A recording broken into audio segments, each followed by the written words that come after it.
So hi, very good afternoon to all of you, and so good afternoon, Vivek. So today we are going to formally start our syllabus and the study, whatever story that you listened yesterday. So today would be the beginning of the course. So as I said to you that the story itself was a scheme of the classes, and very first thing that we talked in the story was the advent of Europeans. So we will be starting with the advent of Europeans.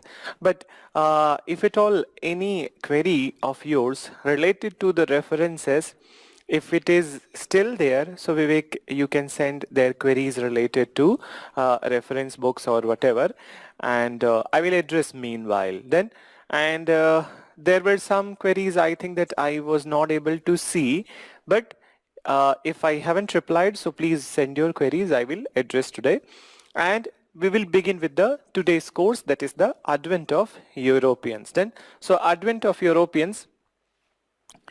So the topic of today's class. So we'll be able to complete this advent of Europeans. After this topic, we will move to later Mughals. Then, so we will move to later Mughals. So let's listen little bit about that, since it is the beginning of the class. So listen little bit about the things related to the colonial advent of the Europeans in India. Moreover, not just the colonial advent, but how very slowly that they are coming to India, these Europeans, and how they consolidated their position in India. Moreover, in today's class, I'm just telling you in the beginning itself that particularly that since you are not here, we don't have the face-to-face interaction. So generally whenever the dictation happens, so there is a mismatch. Nowadays it has been minimized, but there is a mismatch that maybe sometimes I'm in a speed. So my dictation speed maybe sometime it may be little high on a high intensity, and you are writing slowly. So in first 2-3 classes I'll be asking this question to you, that is it the speed fine? So you will have to reply so that we can match each other's speed. But my general request to you would be that try to write little fast. See that I don't know about the other faculties, but I know about myself that my speed is very moderate. It is never fast. Then हाँ, कहानी सुनते वक्त भले वो fast था, but otherwise when you are going to write and when you are going to see that all those explanatory things, so it is a moderate pace. Then so you will never feel such a kind of problem whereby I am moving faster and you are not able to write. That kind of problem may not arise all the time, and if at all it would be there, it would be for the very lesser time. So no issues. What would be doing? So I'll be asking you, you'll be sending me that speed is fine, you are able to match my speed, I'm able to match your speed for writing purpose. Then so this is for the writing purpose. So now let's look at the query related to the references. So if we want to study only one book from the reference book along with the class note, then which will be the best that cover our modern? That would be, so Taruna has asked this question, and Taruna Riyar has asked this question. So, and 2 other students, so their names are not there, no issues. So, what I said to you, class notes, and out of the reference books, I have mentioned 3. One is the NCRT, another 2 are the Spectrum and Bipan Chandra. So, I will say NCRT is must. Then, and you can always have one of these 2 books, that either Bipan Chandra or Spectrum, just for references of some portions, not all the portion, but just for the references of some portions. Then so references of some portions, and moreover by the time when the course is moving ahead, so you yourself will realize that which all particular topics we need to do it from the other books. Then so then accordingly any book would be good. Any book would be good. I will not choose, because once I promote one book, because once I promote or once I choose one book, both are good. You can go with any of these. And yesterday also I told you that what are the benefits of the Bipin Chandra and what are good things in the Spectrum. Then so you can choose any of these, but first of all, believe me that class notes and NCRTs would be quite good if you go initially with these two things only. Then so it would be quite good, and then accordingly you revise your strategy. Suppose that what's the date today? Today is the 20th of November. So by the end of this year 2020, you can revise by 31st of December. You can just revisit that if at all you need to see other books and which all books. So we will be again talking about the things somewhere in the end of the December. ठीक है? So कुछ लोगों ने कल पूछा था before starting this colonial advent of the Europeans. Some people asked me that which are chapters to read from the spectrum. So those guys, those people who have bought spectrum, then or those who have decided to go with the spectrum. So very first thing that I'm doing today, that ki jo नई वाली book है, नई वाली spectrum, very new one. So I have bought it today, and I will kind of tell you the chapters to read from this one. You need to read from this one. So if you get the old spectrum, some of you must be having old spectrum. So old spectrum, wo patla wala, that smaller one. So that is far better than any book. Then, so if that is there, so then you can read entire book. But otherwise, if you don't have the old spectrum from your friends and families, so then if you have bought the new one, if you are going to buy the new one, so then this is the new spectrum, and the chapters or the units which I will refer to you. So एक बार note down कर लेना. Let me explain it to you that क्योंकि whenever the class advances, so people do ask कि क्या पढ़ना है क्या नहीं पढ़ना है इस book से. So let me tell you that there are total 10 units in this book. Unit, or in each unit there are many chapters. So for example, that unit 1 which is there, so they have talked about the sources of the history of the modern India. It is not at all required. How many of us have bought? Sir, yesterday you had asked how many of us had bought Spectrum. I already have the book. No issues. Manisha has asked. So I'm addressing your question, Manisha. Manisha and Hamrom and Tushar has asked this question. So I'm addressing your questions. So basically that the very first chapter which is given, sources of the history of the modern India. In fact, this is something which is required in the history optional, not in the history general studies. Then, so you don't need to read this particular.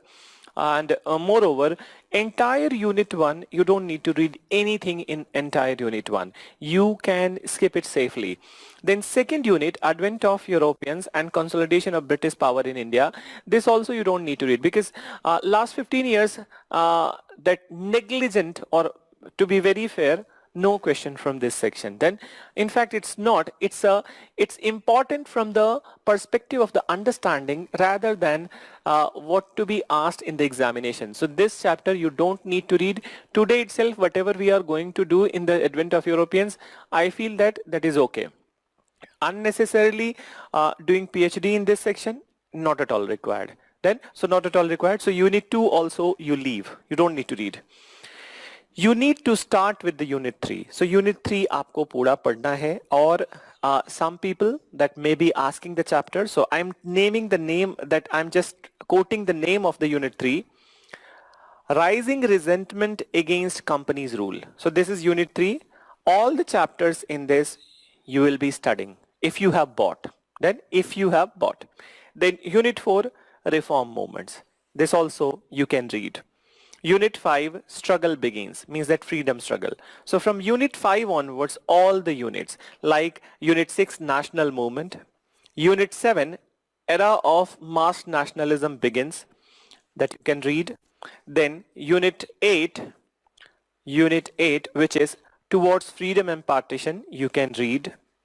And unit 9, India under British rule, governance and other aspects. Then, so the very first chapter of this one, that unit 9, you will be reading. First chapter, not all the chapter, only first chapter. And let me tell you the name of the chapter.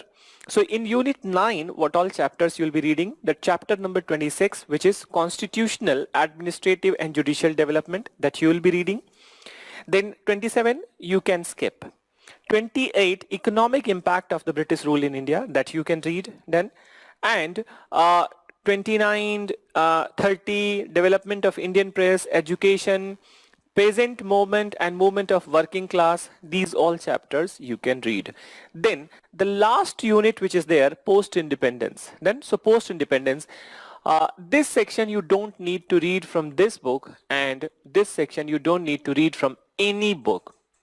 So this section, post-independence section, you don't need to read any book. Then for this particular, you will be getting that whatever 45 to 50 pages Vision IS text material that you are getting, that you can revise.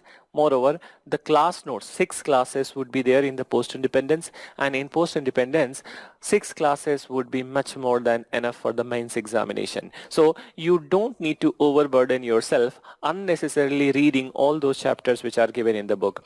And as I said to you that the old spectrum was to the point, but nowadays what they have done, they have unnecessarily added so many chapters.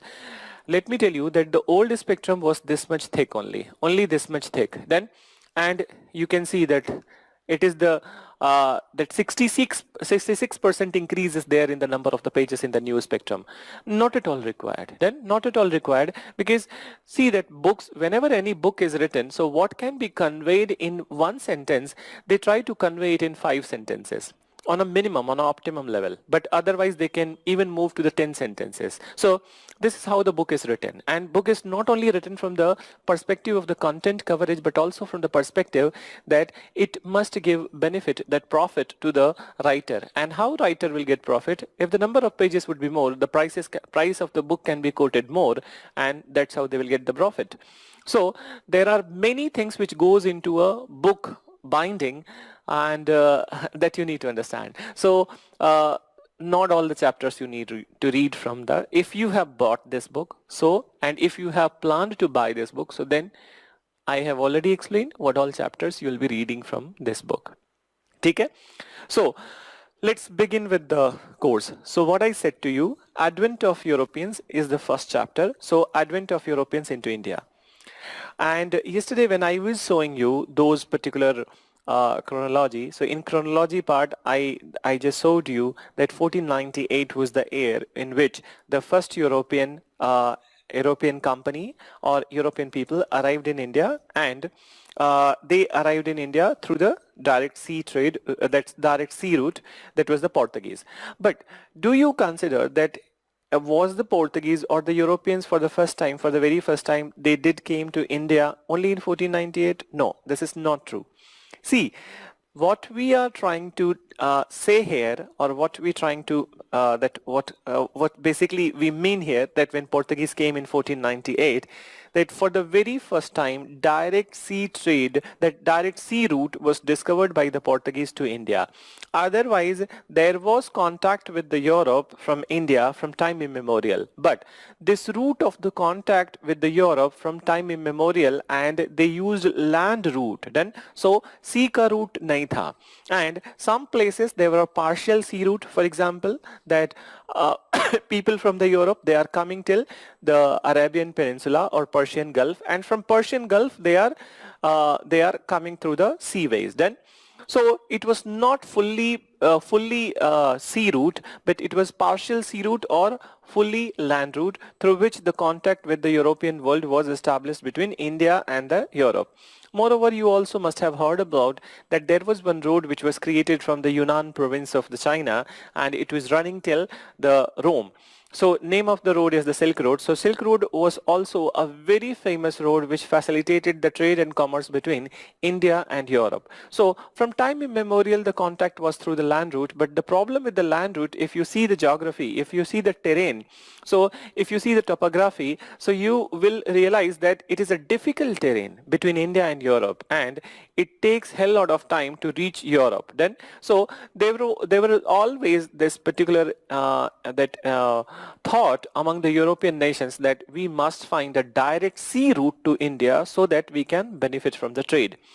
So this particular activity of the spirit of adventure then and seafaring activity. It was promoted by the Portuguese then. So it was promoted by the Portuguese, and they were the first to discover this direct sea route to India, and then followed by Dutch, English, Danish, and the last to come to India was the French. So these all people came to India. Now what I said, 1498 was the first time.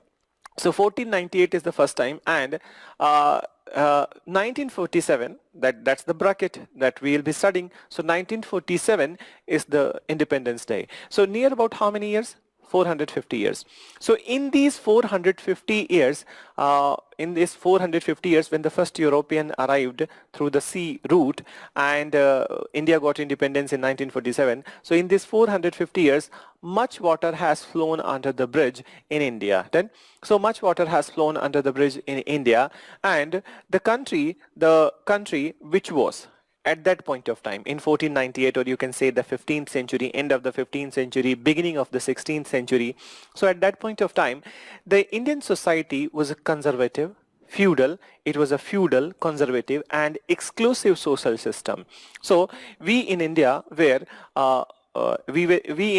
feudalistic, conservative and exclusive social system, and within this 450 years we transitioned to this particular conservative, feudalistic and exclusive social system to capitalistic, progressive and inclusive social system. So in this 450 years, this was the change. Moreover, in this change, how this change happened? So this change happened with the self-introspection. This change happened with the self-introspection and also external stimuli of the ideas. External stimuli of the ideas. What is this external stimuli? From the Europe, from the other countries. So external stimuli of the ideas like liberty, fraternity, equality. Then, so these external stimuli of the ideas, they were also responsible for this transition. And as such, by the time of the 1947, this country transformed itself to the one man's rule to the people's rule, and what we can say, from monarchy to democracy. So this is what happened in this 450 years. Then, so let's begin with this particular note only. This is what I delivered right now. That is the same we will be writing, and then we will begin with the Portuguese. Then, so their arrival in India and what all things they did in India in the beginning. So please mention, please write. India had contact with Europe. India had contact with Europe from time immemorial.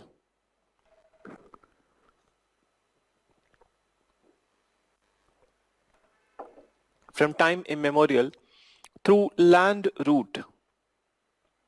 Through land route. Full stop. Then you write, but the discovery of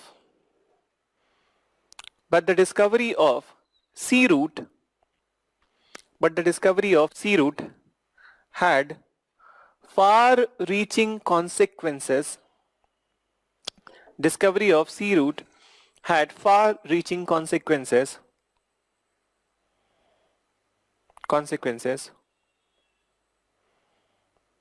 on the shape and course of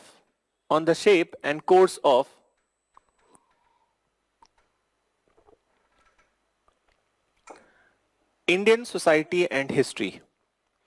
Shape and course of Indian society and history.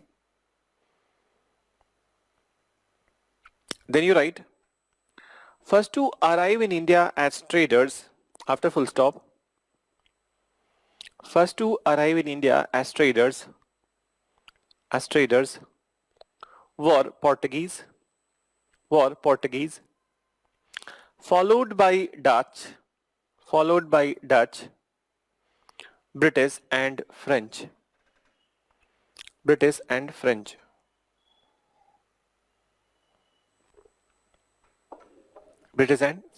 Full stop. Then you write, followed by Dutch, British and French. Danes were also there after the British. We'll be explaining it further later on. After full stop, much water has flown under the bridge much water has flown under the bridge in these 450 years in India? In these 450 years in India. In India. Then, full stop. In these 450 years in India. Then, India underwent a transition. India underwent a transition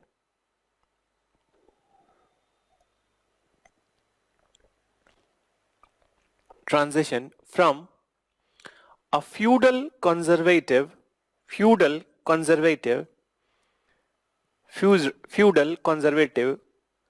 exclusive social system, feudal conservative exclusive social system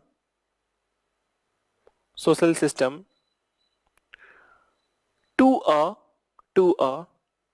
social system to a capitalistic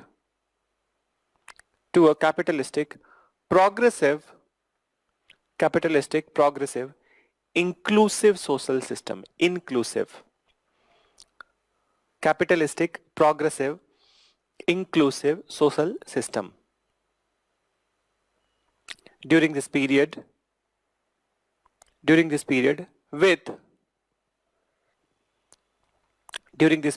with self-assertion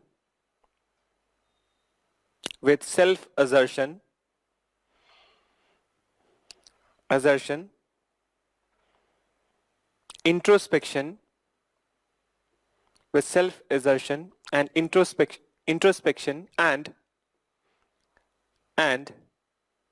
external stimuli of ideas of equality, liberty,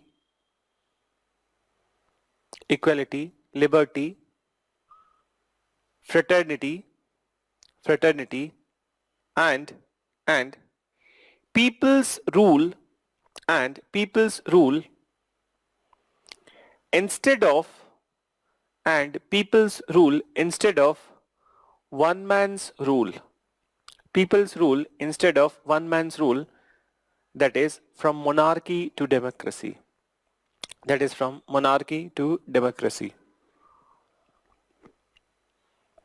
So this is what we needed to write in the introduction.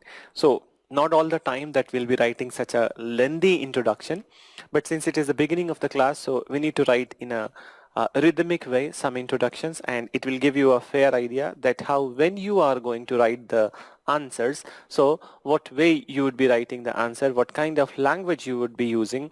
And please keep in mind, since your batch number is RV5, so I think that it started way back somewhere in July or June then. So it means that already 4-5 months you have studied so many other subjects, so you are a little bit more mature than the new batches. So please keep in mind that answer writing is very important, and from today onwards you'll be getting the assignments also.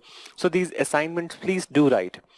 Whenever the face-to-face classes were happening, so it was very much possible, not possible, it was happening in the classes itself, that many a times that we do instructed that lock the doors, nobody should get outside the class, and then also you guys were writing the answers in the class itself. But that exercise cannot be done over here. Then since you are at your home and we cannot check that you are writing or not. So the onus is on you that you must be writing answers. But what I'm telling you here, that when you will be writing answers, so you must be writing a simple fluent English, where the rhythm is there and it is coherent. But never ever consider that writing a good English or writing good things, grammatically good things, means that using the complex words or jargons. You don't need to use complex words or jargons. You just need to write the simple English then. But try to do one thing, that since it is a history, if it would have been geography, so I must not have given this advice to you, because there is a scope in geography, economics, that you can do grammatical errors, but history may come karna, because it is a humanity subject, and moreover history is a subject of the presentation, so it's a subject of the artistic presentation. So try to minimize your grammatical errors in this particular subject, history. You can also do this thing in the polity, that history, polity, here, that minimum grammatical errors would be there, but your grammatical errors in the science and technology, then geography, then economics, it is fair that you can do over there. हाँ ये sanction नहीं कर रहा हूँ कि वहाँ पे भी करो, but otherwise that if you have done there, so that's okay, that's pardonable. But here it's not pardonable. Then and moreover in essay paper also it is not pardonable. So keep this thing in mind. Try to write in the simple English language, and moreover don't try to use the complex words. Then complex words, suppose that तुम सोचते हो, I'll just give you one just example, that you guys are thinking that I'm writing a very beautiful English and then Tharoorian English, though I'm fan of it, Tharoor, but otherwise that I cannot use his vocab while writing this exam. Because suppose that I'm feeling that I'm very intelligent and then I have a very good vocab and I'm using this that Tharoorian kind of English or difficult kind of English, but what about the person who is going to evaluate my answer? Does he knows very well? And the very good example is that look at your college professors. Then college professors, I do have my own experience also, that many a times I thought that have they studied English anywhere? Then so their knowledge that they have become, and you know the system of becoming a professor in India, I don't need to elaborate on that process, but that when you look at your professors, obviously there would be some who will be very influential, but not all of them. And these people are the one, these UGC professors are the one who are evaluating your papers. Then so be a little bit lenient towards your professors also by using the simple words. So when you are using the simple words, you are making them understand. So this is how that your answers should be generic, that it must be understood by everybody. And it is not like that you are writing the UPSC answers and your answers will be checked by Tharoor. Then so that's not going to happen. So that's why that you can use the language of the that simple language, good English, simple language, then that's required. Right? And you don't need to flow into the complex words. So I hope you are going to pay heed to my suggestion and you will keep this in mind. So let's begin with the next one, Portuguese then. So the very first European that we are going to talk about, so Portuguese, they were the first to come to India as a traders through sea route. Then so through sea route. So listen, basically that it is said about the world that it is the spirit of adventure which led the foundation of the modern world. Then, so spirit of the adventure which led the foundation of the modern world. And what do understand? We do understand by the spirit of adventure, basically that promotion of the seafaring activity and geographical discoveries. Then, so promotion of seafaring activities and geographical discoveries, and you must have come to know about this, that the people who discovered America, that Columbus and also Americio Vespucci, then Vasco da Gama. So the sea routes were discovered by these all people. Then the person who came to India, Vasco da Gama. So these all people, they were inspired by the spirit of adventure and then they did the geographical discoveries. Then so this is what led to the foundation of the modern world. Then so foundation of the modern world. And why these people were doing this kind of that involved in the geographical discoveries, because when you look at the Europe, so obviously Europe climate wise it's a best place to live in the world, but otherwise when you look at the things which are produced over there, or agricultural commodities and many other commodities, that cannot happen over there. For example, cotton cannot be grown over there in the England. Nowadays the technology, with science and technology, people are doing it in the laboratories, but otherwise it was not possible. So obviously that trade was very much required with the other countries, and they were doing this geographical discovery for making their trade more lucrative and profitable. So making their trade more lucrative and profitable, and this way that they promoted, that many countries promoted this geographical discovery. But the first country which can be accredited with promoting the geographical discovery, that was the Portugal. Then, so Portugal was the country which took the lead among the European nations to promote the geographical discoveries, and the first king, Henry the Navigator, the king of the Portugal, Henry the Navigator, who was from 1398 to 1460. So He was the first one to promote this particular that geographical discovery or seafaring activity. And then another Portuguese king, his name was John II. Then King John II, during his tenure, there was one seafarer, or there was one Portuguese sailor. His name was Bartholomew Diaz, and this Bartholomew Diaz, in that his endeavor was to discover the direct sea route to the India, and in this particular his endeavor, he found Cape of Good Hope. So he crossed Cape of Good Hope. So at least he discovered halfway to India, and later on, during the time of the King Emmanuel, the next sailor, Vasco da Gama, he finally found the direct sea route to India. Then, so please write few words about this. The spirit of adventure,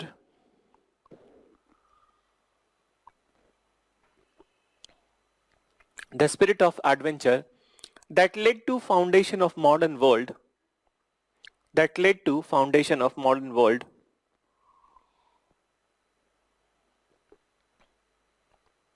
promoted geographical discoveries, promoted geographical discoveries to the far-flung areas, geographical discoveries to the far-flung areas. Full stop.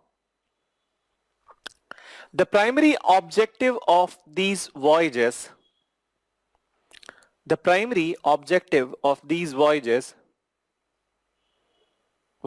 were earning profit from the trade, were earning profit from the trade with eastern countries, with eastern countries. Then you write, Prince Henry the Navigator,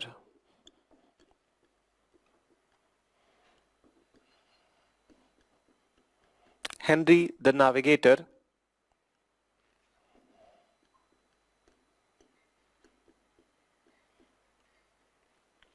who was the King of Portugal, Prince Henry the Navigator, who was the King of Portugal,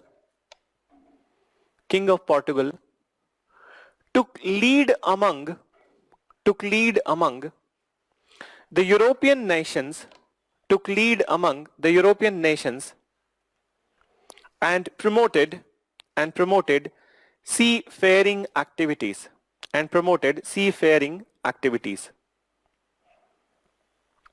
promoted seafaring activities. Then you write, during the regime of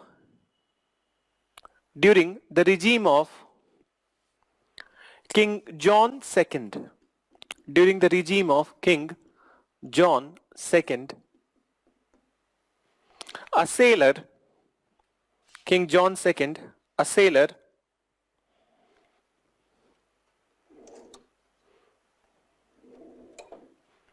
so a sailor, I'm writing the name here, so it's a big name,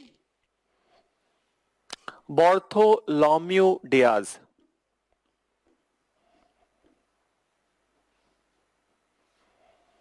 Bartholomew Diaz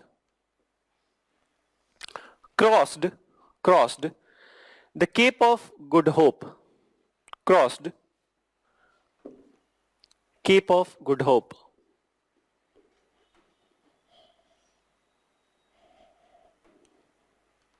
Then, so what is this Cape of Good Hope? Just look at the diagram. So just give me a minute.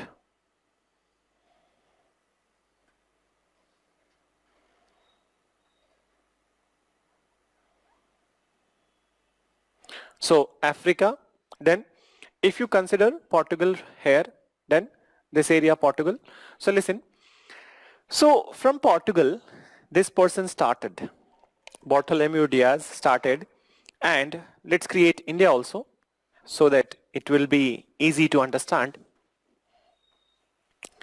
Just give me 1 minute.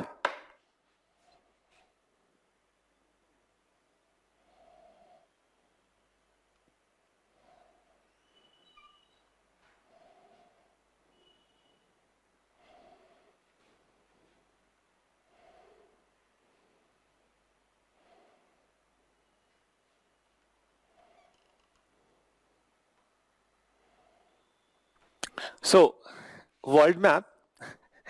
So now you can see that here India is there, and this is the Africa part. So from Portugal, this person started, Bartholomew Diaz. This is Portugal, and from here he has started. So how he has navigated to the Cape of Good Hope? Cape of Good Hope, South Africa. Then, so he has reached till South Africa. Now, half the way he has discovered, only half is to be discovered. Then, so the half work was done by the Bartholomew Diaz, and later on Vasco da Gama, that he came here easily because already the information available, and then from here onwards he discovered the half of the part. Then, so he discovered half of the part, and Vasco da Gama at the time of the King Emmanuel in 1498 May 1498, he reached to the coast of Calicut in Kerala. Then, so he reached to the coast of Calicut in Kerala, and that's how this all began. Then, so please write.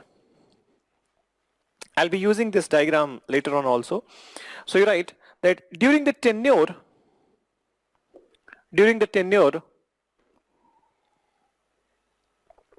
of King Emmanuel. So during the tenure of King Emmanuel, a sailor, Vasco da Gama,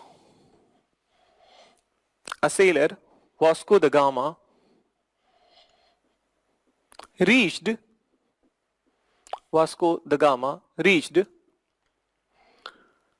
in May 1498 on the coast of Calicut in India.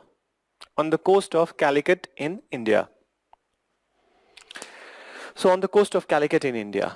Now listen. So you know that Indians have this long tradition of considering the person who is coming to your home as a guest, that the guest who is coming to your home, that the tradition which is there in Indian blood from the time immemorial, and what is also the tagline of the Ministry of Tourism, so Atithi Devo Bhava, then means that your guest is equal to the godly person. Then, so no matter that whatever intentions he is coming with, then but first you will have to welcome him. So when Vasco da Gama he came over here, so he was given good welcome by the Zamorins of Kerala. Then so he was given good welcome by the Zamorins of Kerala. And moreover, Vasco da Gama he did like that, he actually appreciated that what happened to, that what kind of reception he was given in India. And then when he returned back, he informed, obviously he has to return to his country to inform that, dekho, I have found the route, direct route. So now is the time that we can mine the gold. Mine the gold means that we can get so much of profit from here. So he returned back, he went back to Portugal, and again he returned back to India in 1501. So in 1501, when he is returning back, so basically by this point of time, he will be establishing many trading outposts of the Portuguese in India. Basically it was in Kerala at that point of time only. So this trading outpost were Cochin, then this Calicut, and one more place, Kananur. Then so Kananur. So these three places he established trading outpost, and then again he returned back to his country in 1503. When he returned back to his country 1503, so after this initiative, the Portuguese people decided to send their first viceroy to India, and the first viceroy, his name was D. Almeida. So we'll be writing these details, so please write. So what you have written, that he reached to the coast of Calicut. So you mentioned he was given good reception by Zamorins of Kerala.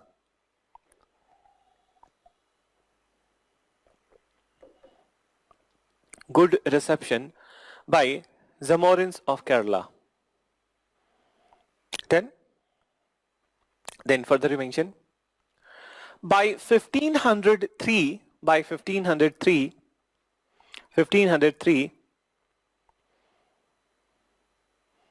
Vasco da Gama established trading centers at Calicut, Cochin, and Kananur. Calicut, Cochin and Kannanur. Then Calicut, Cochin and Kannanur. Full stop. So now listen. So this, what I said to you, in 1505, the first Portuguese viceroy was sent to India. His name was D. Almeida. And D. Almeida, so when he came in 1505, so he was of the view that he need to establish his hegemony, he needs to establish his dominance over the Indian Ocean and also the Arabian Sea. So why he wanted to do so? So he was of the view, since we are the one who have discovered the direct sea route to the India, so when we will be having monopoly in this particular area, that Indian Ocean and then Arabian Sea, so whichever other ship, European Sea, which would be passing, or any other ship then apart from the Portuguese, so it would be passing from this area, so they will be charging them, that they will be charging some duties, they will be charging some fee from if they are passing from this area. So this particular initiative of the D. Almeida, it is often quoted as the blue water policy of the D. Almeida. Then, so naam to bada hai, but otherwise the meaning is this much only. So you write that in 1505, D. Almeida was sent as the first Portuguese viceroy,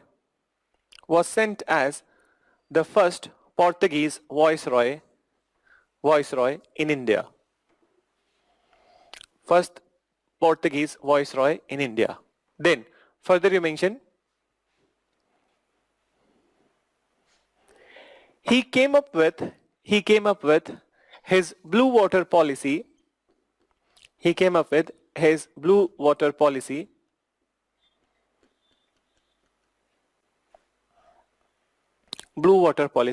whereby he proposed to establish Portuguese dominance in Indian Ocean and Arabian Sea. Portuguese dominance in Indian Ocean and Arabian Sea. So Arabian Sea. Now listen. So this person was there for 4 or 5 years only in India, though his policy he's forwarded, but he was not able to do much in this regard. So what happened after this person, the D. Almeida, the next viceroy who came to India in 1509, his name was Albuquerque. Then, so let me write his name first because it's a difficult spelling to me. Then I don't know about you, but to me it's a difficult spelling that many times I do forget that yaar spelling kya tha. So, so next viceroy was Albuquerque.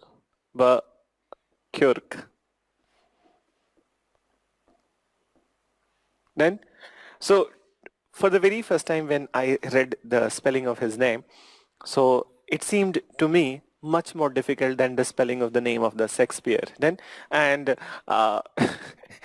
in my own time that I was always writing the wrong spelling of the Shakespeare, and you know that the obscene one. Then, so so here also that these names that little bit difficult, and if you look at the names of the people from the Iceland, their names are altogether from the different world, as if that they are coming from the Pandora world.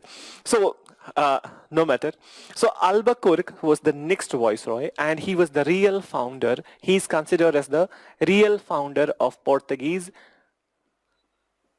in India. So he is considered as the real founder of the Portuguese in India. And in fact, what he did, that this blue water policy, which was initiated by Almeida, it was affected by the Albuquerque. Then, and Albuquerque, what he did, that he controlled, he's established dominance of the Portuguese in the Indian Ocean. And how you can establish dominance? By strengthening your naval power. And moreover, one of the very important initiative of this particular Albuquerque, that he controlled this area. So in your batch, if geography has started, so you must have been kind of looking at the atlas. what is this area is known as? This is the Strait of Hormuz. Then, so this is known as the Strait of Hormuz. So you know why Strait of Hormuz is important? ये देखो यहाँ पे which all countries are there? Here Oman, then UAE, over here Dubai, Abu Dhabi, then you have Bahrain, then you have Qatar, then you have Kuwait, Iraq, Iran and Saudi Arabia. So they are one of the richest places in the world right now, and at that point of time also that they were one of the very important trading centers then, and they were kind of that from Europe the trade was that all the commodities were coming to this area, and from the Persian Gulf it was coming to the India and other islands which are here like the Malaysia, Indonesia. So this was the very important route then. So if you establish your control on this Strait of Hormuz, so obviously this blue water policy has been affected then. So it has been executed, not affected, it has been executed. So he controlled the Strait of Hormuz then. So Strait of Hormuz, and that's how he affected the blue water policy. So you write Albuquerque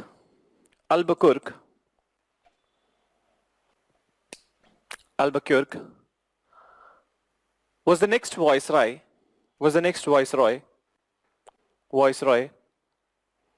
who is considered as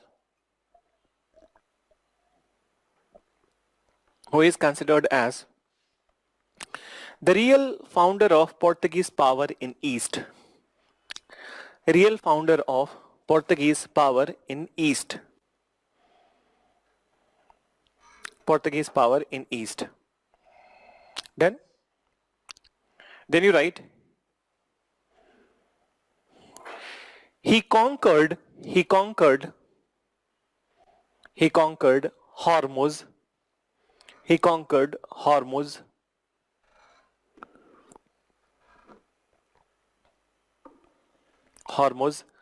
In the Persian Gulf.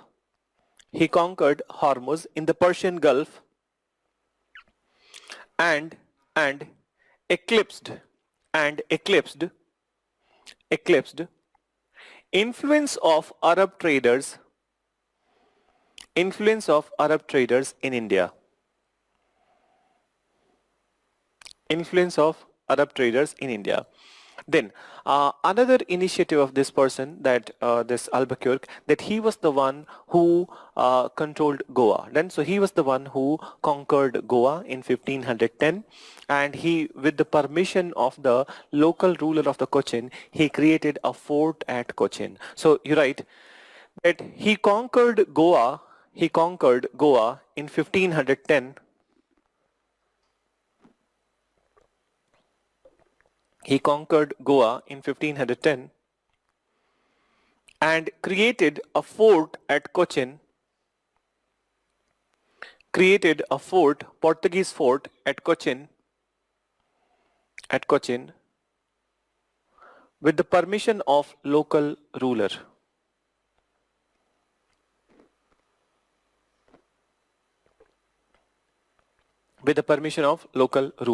Then so now we are in the last leg of the Portuguese, and as I said to you that this is just an introductory, that this advent of Europeans, you don't need to delve deeper into this section. Again, I'm emphasizing since it is the first class. So please, that don't be swayed away with the kind of the chapters that you are reading, and moreover you want in-depth study.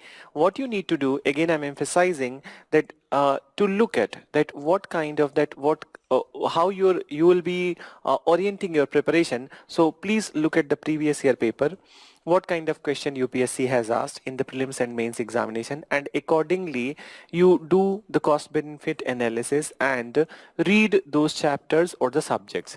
Moreover, as far as the history is concerned, history is very vast. Then there is no limitation to the information in the history subject, and even if you have mastered a 2500 pages book, you cannot be very much assured that you are going to address all the 100% questions in the examination, and it is not required also.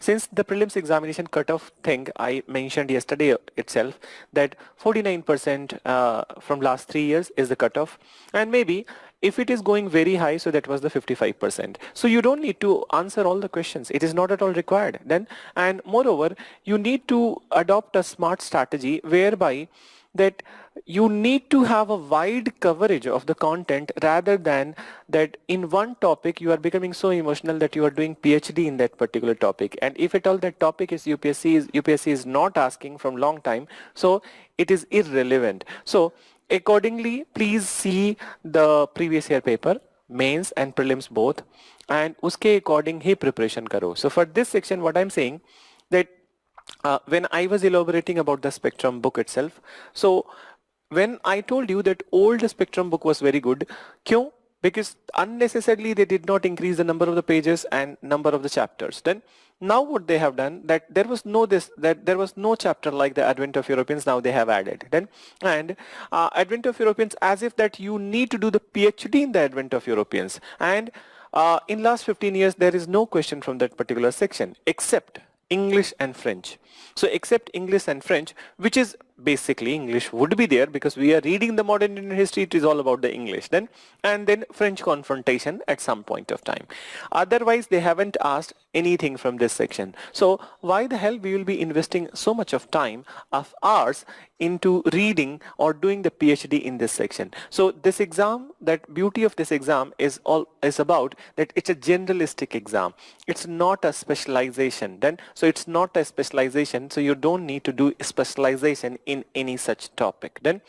And as far as the history is concerned, you need to be very cautious because बहुत किताबें हैं market में, बहुत information है, and I hope that you are here to become the district collector. But what happens to the people that when they look at the content and material in the market, they are easily influenced, or they are easily attracted towards the those particular content, and they tend to buy. Once you tend to buy so much of material, you keep it on your table, and if you are not able to read, so there is a kind of a guilt which will set in you, and you will not get selected, not because of your not studying, it's because of your guilt. So that's the one problem. So don't become book collector in the process of this exam. You need to be very smart in the process of this exam, whereby you need to be very specific what all books you will be reading, and you must be reading one book 10 times rather than 10 book one time. You will not be able to retain 4 books even if you are reading 3 times then, so you'll not be able to retain anything, and even there would be much confusion from all the ends. अरे वाली इस वाली किताब में ये लिखा है, उस वाली किताब में ये लिखा है. Then so this way you will be only doing the gross-hopping kind of thing. That you know the grasshopper, then what grasshopper does, then that grasshopper never stays at one place. It sits out on one grass, moves to the other grass. Then so this kind of thing doesn't it will not help you in clearing this exam. And please don't be grasshopper then. So you need to be very firm that which book you will be reading, and you need to be revising that book time and again. So what I was saying, so I was telling you about that these all people. So last viceroy that I'll mention at this point of time, and after this we don't need to mention anything other. So last viceroy from that Portuguese which I'm mentioning, Nino da Cunha, he was appointed in 1529, and he in fact was the very powerful person, and he further extended the territories of the Portuguese in India, or consolidated the position of the Portuguese in India. So what he did, I will go back a little bit to the more medieval history. So in the medieval history, you know that 1526 was the year in which the Mughal Empire was established in India. Babur was the ruler at this point of time, and Babur died in 1530. So you can see that this DL media and these all people, particularly the one which I'm mentioning, Nino da Cunha. Then, so let me write his name. So he came in India in 1529. So in fact he is contemporary to the Babur. Babur died in 1530 and then his son Humayun came to power. Then his son Humayun came to power.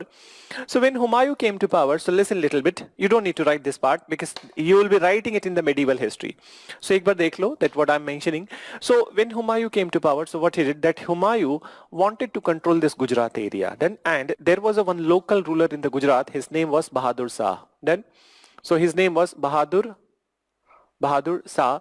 So Humayun wanted to control the Gujarat area. So he fought with the Bahadur Shah. So when Humayun was fighting with the Bahadur Shah, so this Bahadur Shah, he took help of the Nino da Cunha.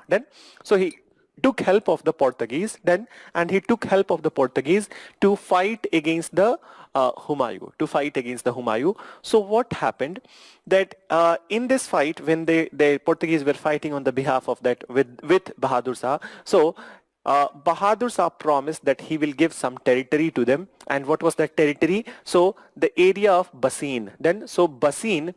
Bassein, basically the Bombay area, and Daman and Diu, you must have heard. So Diu and Bassein was given by the Bahadur Shah to the Nino da Cunha.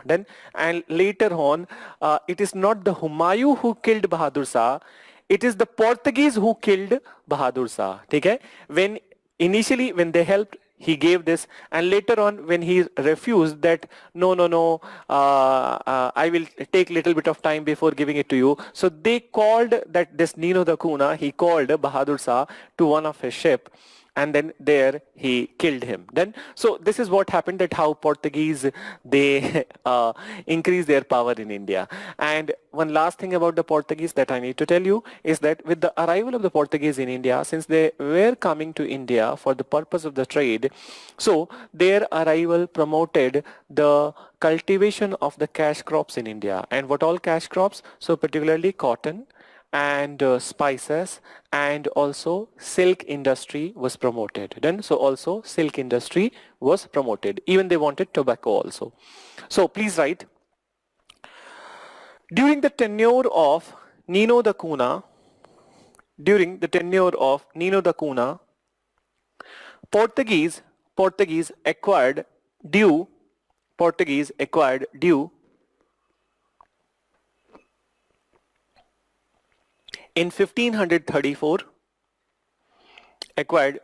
in 1534, and Bassein in 1538, Then you mention, change paragraph, and you mention one of the major impact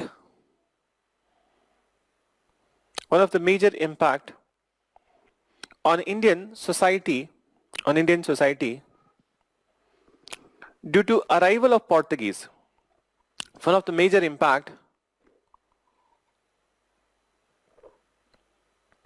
on Indian society due to arrival of the Portuguese was promotion of cash crops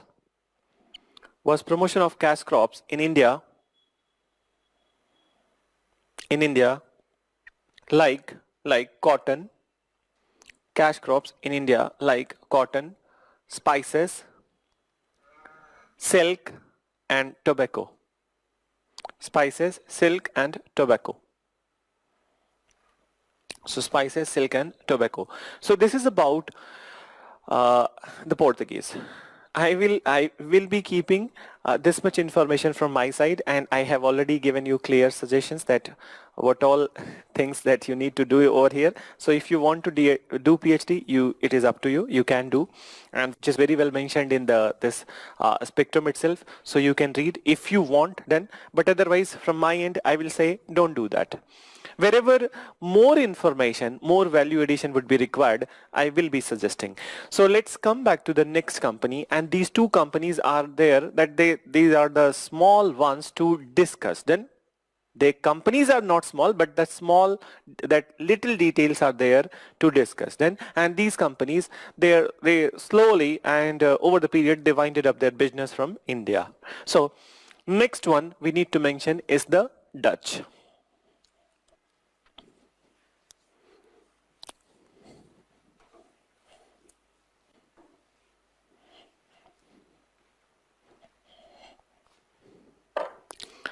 So please write Dutch East India Company. Meanwhile, if at all any queries are there, so Vivek, please send the queries. I'll address the queries. Then, so Dutch East India Company.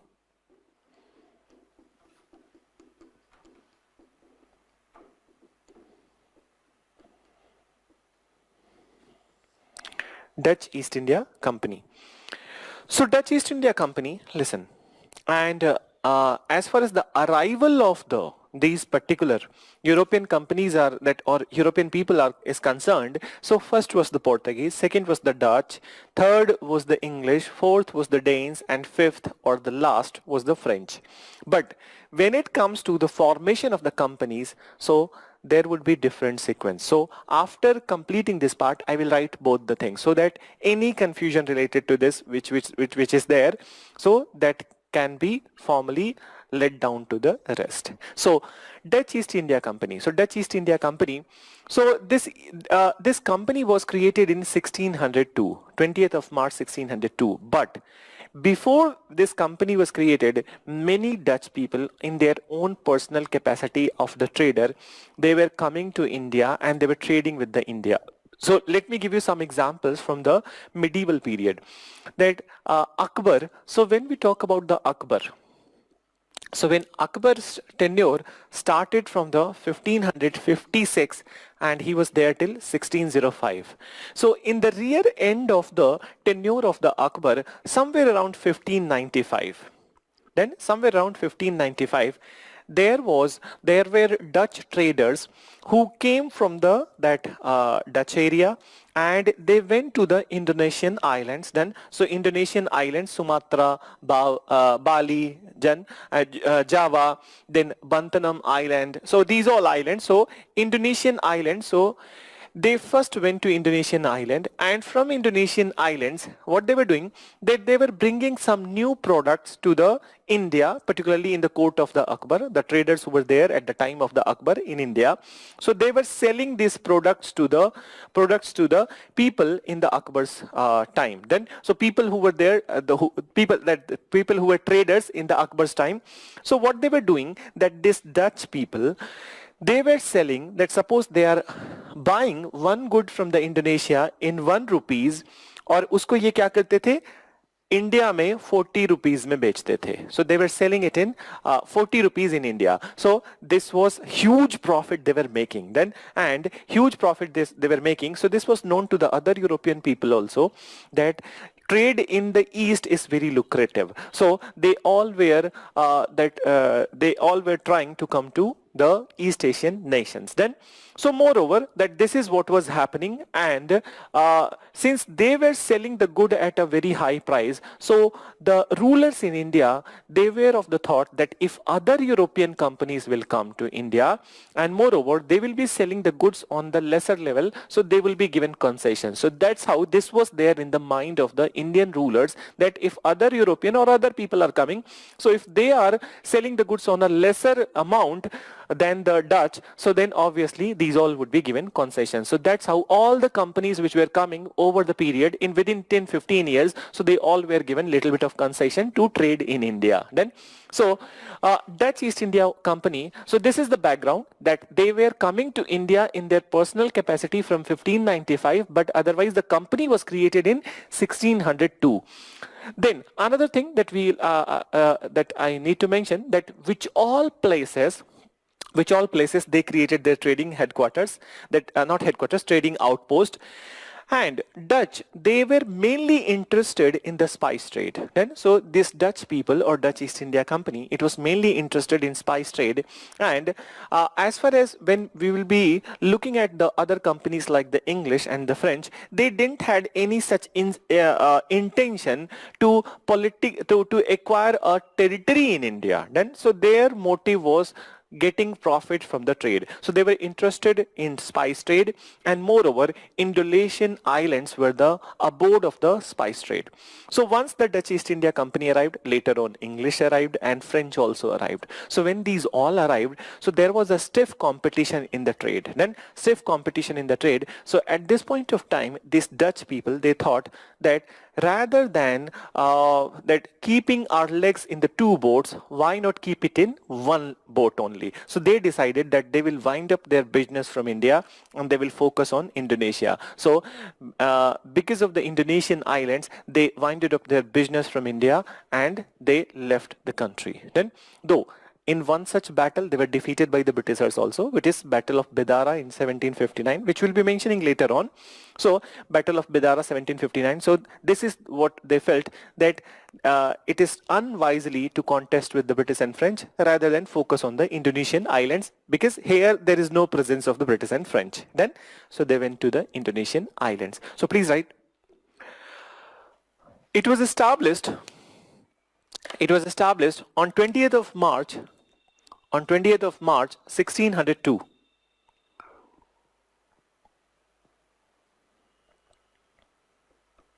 20th of March 1602. Then you write,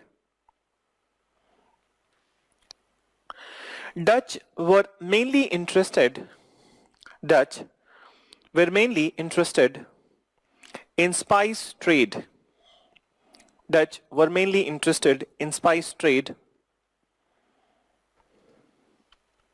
Then, after full stop, you mention they opened their trading post at, so you need to write these all places then. So trading post at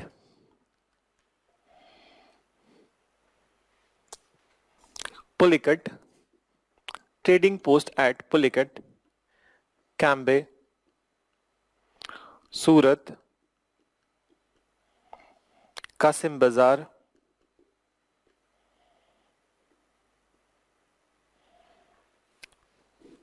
Nagapattinam,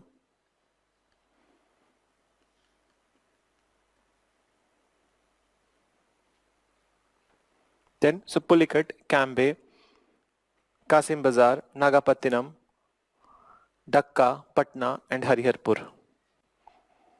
So Hariharpur, Dhaka, Patna. So these all places they established their trading post. You can also add Agra. एक और जगह add कर लेना. These all places they created their trading post.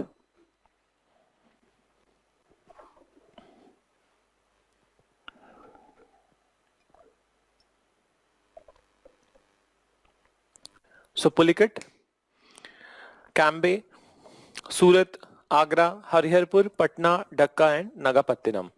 So these all places they created their trading post. Then after this you write, after full stop, they had to face stiff competition. They had to face stiff competition with English, French and Portuguese. With English, French and Portuguese. English, French and Portuguese, full stop. They also had monopoly of trade.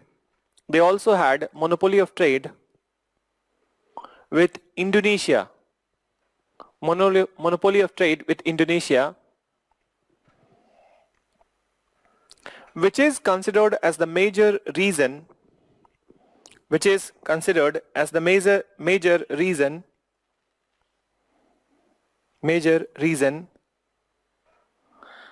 why they left India. Why they left India.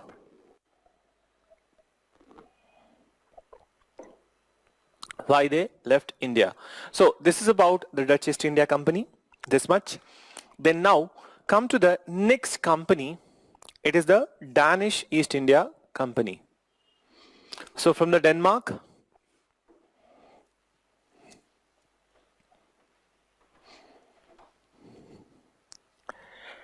and this section particularly, that this company section, it is little bit bland. Then so I know this, that many times you feel that it seems uninteresting. Then so yes, it is little bit of bland, but otherwise that just after this completion of this topic, the topics will be the later Mughals, and then all the others which we are going to read, they are much more interesting. So Danish East India Company. So this company, it was created in 1616. Then so it was created in 1616, and from the very beginning, Danish East India Company was not a big threat to the English and was not a big threat to the any other, that English and French. Why so?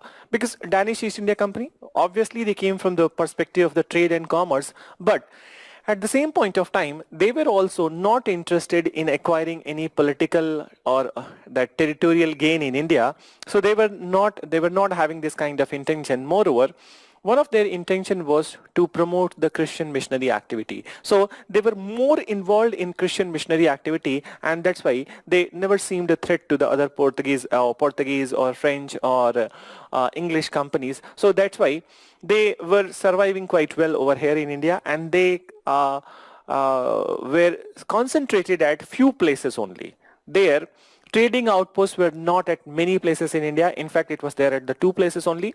One is Tranquebar, which was situated in Tamil Nadu, and another is the Frederick Nagar Serampur in Bengal. So Frederick Nagar Serampur in Bengal, from where they started the missionary activity. So please write.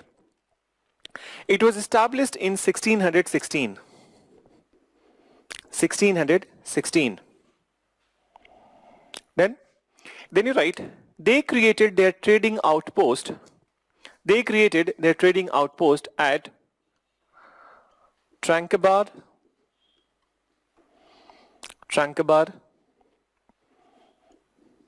Frederick Nagar,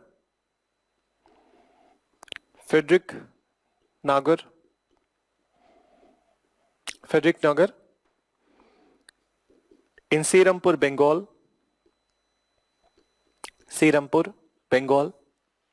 So Tranquebar, Tamil Nadu, and Frederick Nagar near Serampur in Bengal.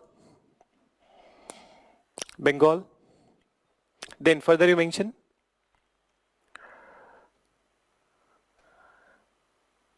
they were more interested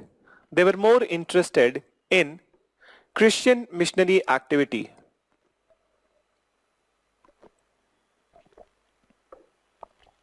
They were more interested in Christian missionary activity and made Serampur hub of the missionary activity.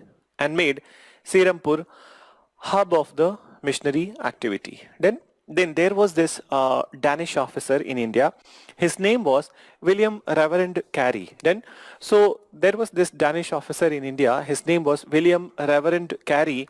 And William Reverend Carey in 1799, he established a printing press in Serampur to publish Bible. So for the first time, Bible is published in India by this William Reverend Carey's press, which was established in the Serampur. So, moreover, he not only established this printing press, but also in 1819, Serampur College was established, and this Serampur College was established to provide higher education in the Western style. So, you write that Danish officer William Reverend Carey established a printing press in 1799. Established a printing press in 1799 at Serampur to publish Bible.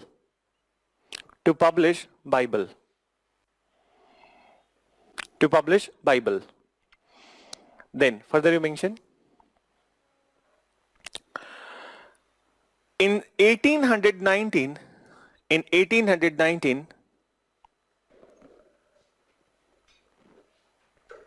Serampur College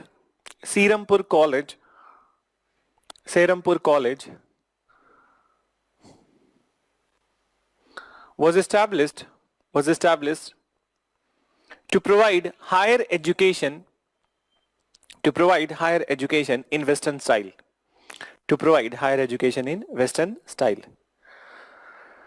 So I had a little bit of laugh on the name of the Serampur, because this is the name nowadays. It is on the tongue of the every Indian, that Serum Institute of India.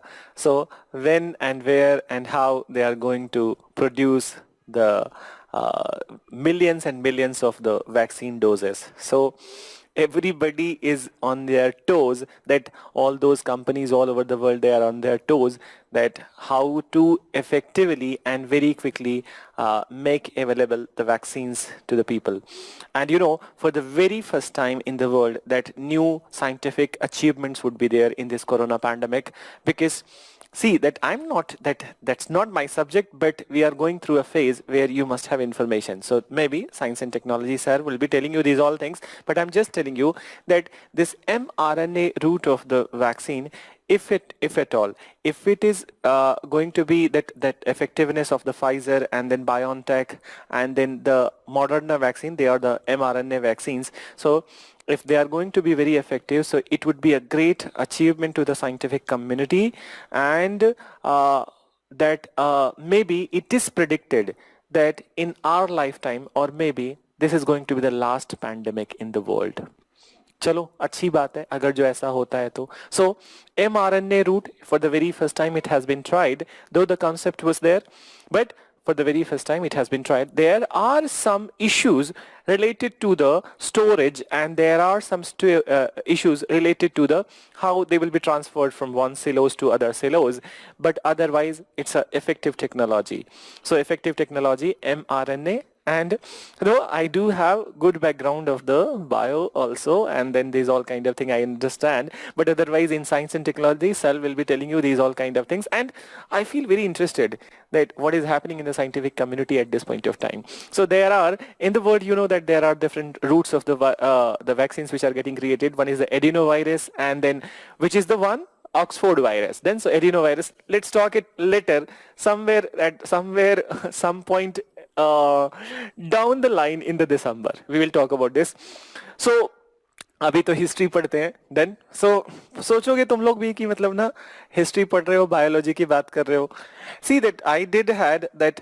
This is the beauty of this exam. I just wanted to share with you. Somebody asked yesterday, किसी ने पूछा था तुम्हारी भी class में, and there was a evening class, that sir, I'm from the humanities background, and not humanities, that I'm from the engineering background, and in last 11 years I haven't touched any history books. I haven't read any history book. Then so any history book. So this was one query. Then somebody asked that sir, I haven't studied humanities or history in particular because I was a student of the mathematics. Then so this kind of queries came yesterday in your class also, and in other batch which was in there in the evening. So let me tell you something about myself, that I am a chemistry postgraduate. Then I don't have background in the history. Then so I am teaching history. So if I, with the background of the post-graduation in the chemistry, if I can teach history, so you can master history also. And this is the beauty of exam, that this particular UPSC exam, that you don't need to be specialized in any subject to start your preparation. Then it's just about that when you started and when you got interested and with the passion you studied the subject, you have mastered the subject. Then so it doesn't matter that you have studied it or not, master कर लोगे आराम से, ठीक है. So now let's get back to this Danish East India Company. So this is what was the information that I needed to deliver to you. So now after the Danish East India Company, so the three companies we have mentioned, now come to the two most important companies. So here the details related to the initial beginnings of these companies I'm mentioning, but there is much more to talk about these two companies in the further chapters, like the Anglo-Carnatic Wars. So that Anglo-French Wars, which is known as the Carnatic Wars. So these are the English East India Company and French Company. So let's begin with the English East India Company. So from here onwards, there would be elaboration.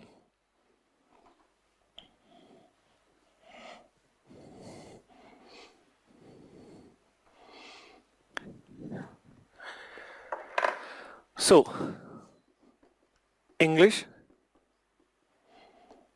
East India Company. Then so English East India Company. Now, so English East India Company, listen a little bit, and moreover that I'm using the common terms when you are reading some books, so they would be mentioning 3-4 different names of the English East India Company. Go with the common term. Those 3-4 names are not required. So first of all, looking at that what was done by these all European companies, that how they were profiteering from this their endeavors in the East Asian nations. So the English East India Company, initially it was created as the English Association of the Merchant Adventurers somewhere around 1599 to carry out trade with the East Asian nations then, or countries in the East. So it was that English Association of the Merchant Adventurers then. So on 31st of December 1600, this company, they got the 15-year charter from the Queen of the England, Queen Elizabeth. Then, so Elizabeth gave 15-year charter to the English East India Company. Let me define that meaning of this charter. Charter is that charter must have number of years for which they will be operating in the said countries or the said areas. So the charter defines how many years. It was given for the 15 years. So it means that for 15 years they will be doing the trade with this area, and after 15 years it will be again in the realm of the Queen that she will decide that this charter would be renewed or it can be abolished altogether. Then another thing, that when you are given a charter by the company at this point of time, so it also means that to safeguard your economic, commercial and trade interest, you can wage a fight. So that's how when Britishers came to India, when French came to India, they all had the charter, and that's how for safeguarding their own commercial interest, they were fighting with each other also and fighting with Indian powers also, because this power has been conferred to them by the British Queen under this charter. Then, so they will wage fight for their commercial, safeguarding their commercial interest, and at the same point of time it also defines that how many years they will be operating in the particular country. So Queen Elizabeth on 31st of December 1600, she gave the charter to this company for the 15 years. And moreover, later on, over the period, there were many other names of this company, but generally and commonly it is known as the English East India Company, which actually happened somewhere around 1700. So from 1700 onwards, it came to be commonly known as the English East India Company. उसके अलावा बहुत सारे नाम थे, Governors Company, पता नहीं कौन कौन सी company. Then, so you don't need to remember these all पता नहीं कौन सी company, Whigs Company. So only thing you remember that the common name English East India Company. Then, so this is how it all started, and we'll talk about that further more things. So when this company started to come to India, that it was created and they will be arriving in India. So for the first time that they are one British envoy which is coming to the India to seek the concessions from the Indian ruler. So this was somewhere around 1608. Listen, 1608. There was this British envoy led by Sir William Hawkins.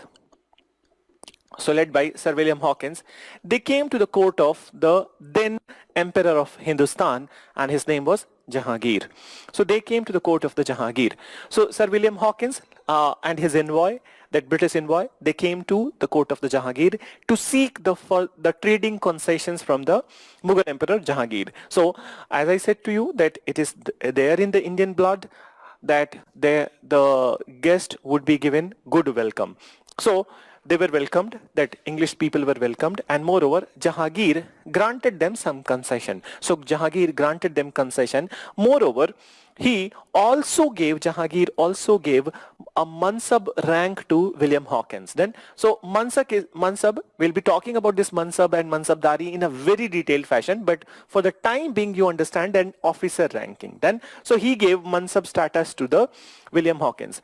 But in the court of the Jahangir, there were many nobles and there were many courtiers who had their own vested interest. Then, so these nobles, they objected the concession given to the English East India Company, and as such, once they objected, so these concessions which were given to the William Hawkins and his envoy, it was withdrawn. Then, so it was withdrawn, so it was revoked. So by the time it was revoked, the English were already done with the construction of their factories at Surat and Masulipatanam. Surat and Masulipatanam. Then after this particular thing, in 1615, another British envoy led by Sir Thomas Roe, came to India. Then, so led by Sir Thomas Roe came to India, and this envoy, Sir Thomas Roe envoy, so at this point of time, Jahangir gave him further concessions, and again the courtiers and the nobles, they were protesting against this concession, and Jahangir did not paid any heed to this particular protest or whatever the courtiers were saying, that he gave the concessions to the Thomas Roe, and that is the formal beginning of the English trade activities in India. Then so formal beginning of the English trade activities in India, and rest is the story to discover, which we'll be doing in the later, that day by day we will be doing. Then so please write, first you write, English Association of Merchant Adventurers. The English Association of Merchant Adventurers was established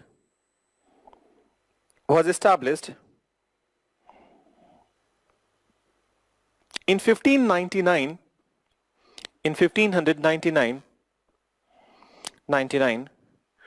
with the objective of carrying on trade with the East, carrying on trade with the East.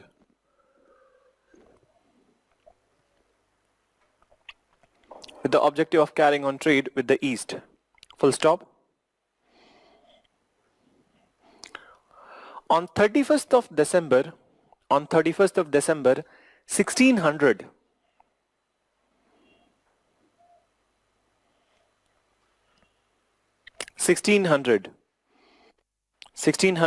Queen Elizabeth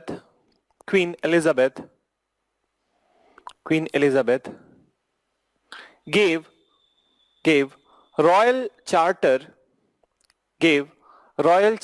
for 15 years,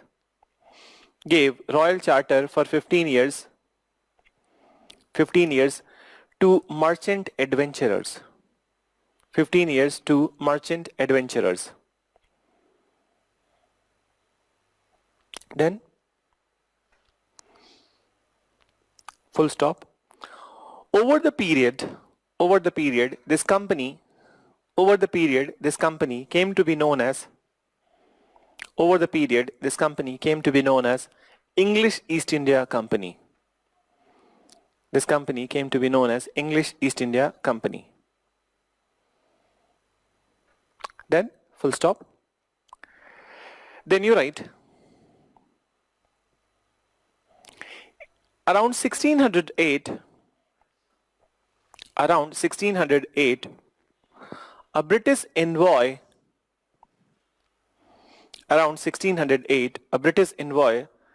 led by Sir Hawkins,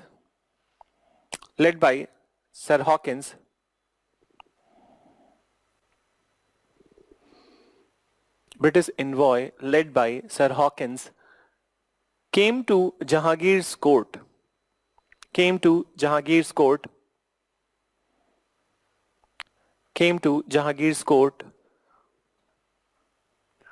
who gave them trading concessions,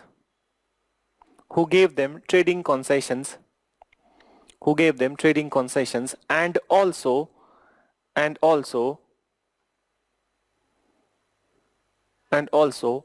Mansab status to William Hawkins.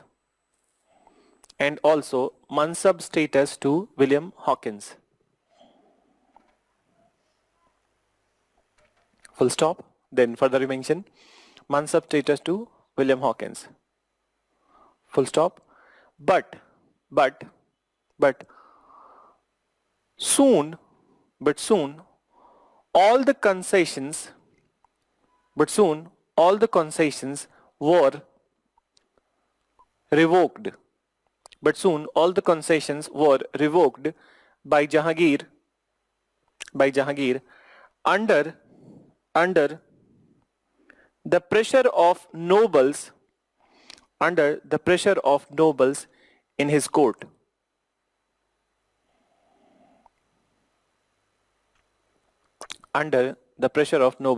his court. Then you write after full stop, by this time in 1612, By this time in 1612, English completed construction of their warehouses at Surat and Masulipattnam. Construction of warehouses at Surat and Masulipattnam. Surat and Masulipattnam. Then further you mention Surat and Masulipattnam. You can change paragraph, and then we need to mention about the Sir Thomas Roe. So you write in 1615, Sir Thomas Roe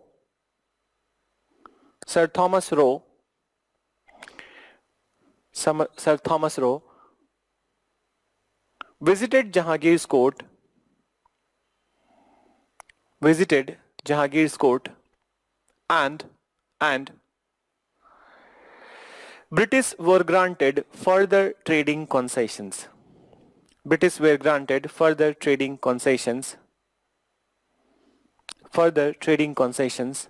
After which they established their factories at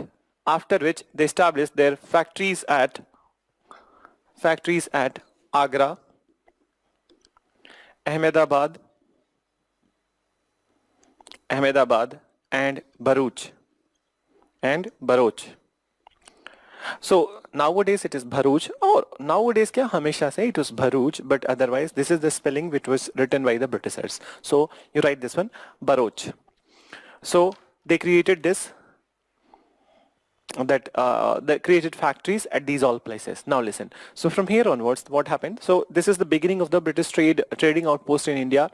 But one big achievement of the Britishers in this period is that Madras. Then so what they did, that in 1639 they got some villages on the lease in and around Madras, and they created in the Madras Sant Fort George. Then so Sant Fort George was created in 1639. So Sant Fort George was created in 1639. This was one achievement. Then in 1661, listen carefully. So in 1661, what happened, that there was a matrimonial alliance. Then between whom and whom? So in 1661 there was this matrimonial alliance between the Portuguese princess Catherine of Braganza. So Portuguese princess Catherine of Braganza with the British Prince Charles II. So British Prince Charles II. So in 1661 there was this matrimonial alliance between the Catherine of Braganza and Prince Charles II. Then so under this, that in this marriage, as a dowry price, then so as a dowry price, what happened? So as a dowry price, the island of Bombay, which was under the control of the Portuguese, they transferred it to the Prince Charles II. So Portuguese had control over the island of the Bombay. They transferred it to the Prince Charles II, and then Prince Charles II later on in 1668, the British Crown, the Prince Charles II, they transferred the island of Bombay to English East India Company. So they transferred island of Bombay to English East India Company, and that's how Bombay became the trading headquarter of the Britishers by 1668. Then so slowly it became the headquarter of the Britishers in 1668. Then after this episode, then the entry of the Britishers in the eastern side of the country we need to know. So eastern side of the country was little bit late. They did had their trading outpost in the eastern side of the country, that is Hariharpur in Odisha, by 1633. But when it comes to Calcutta, so Calcutta was little bit late. In 1698, Britishers acquired 3 villages in and around Calcutta. Name of these villages, Govindpur, Sutanati and Kalikata. So they got these 3 villages on lease, and here they created Sant Fort William. Then so which later on will become the capital of the British Empire in India. Then so please write these things.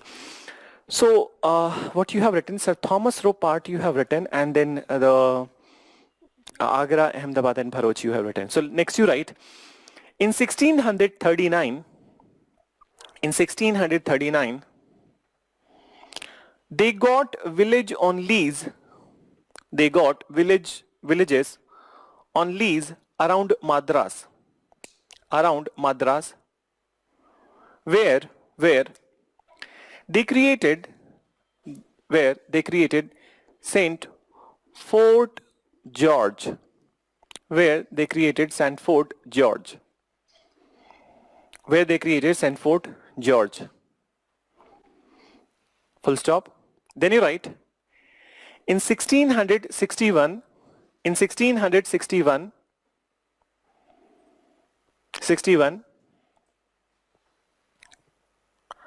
there was a matrimonial alliance. Rohit, there was a matrimonial alliance between Portuguese princess Catherine of Braganza with Prince Charles II of Britain.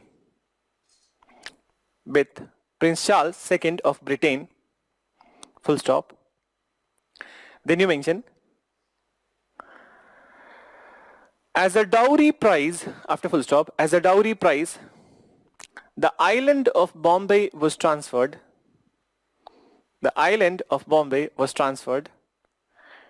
To British monarch.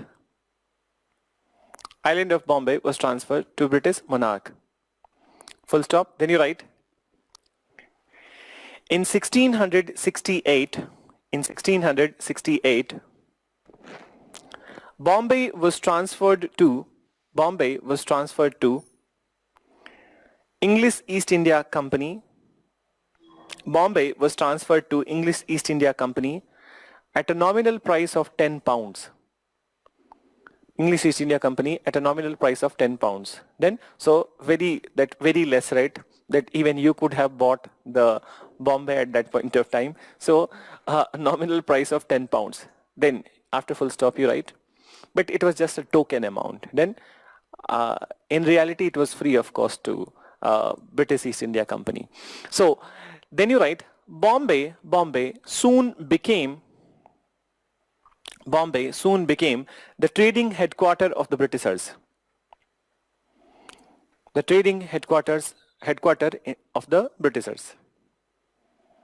Then you mention after this, they entered in East India relatively late.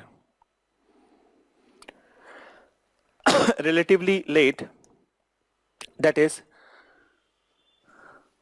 Hariharpur in 1633. And then the next one you write, in 1698, they received 3 villages on lease.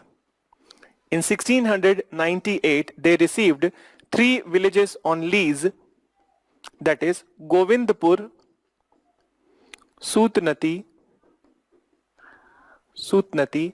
and Kalikatta.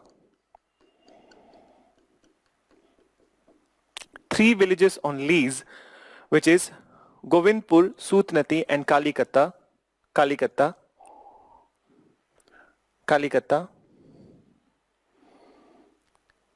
and clubbed them together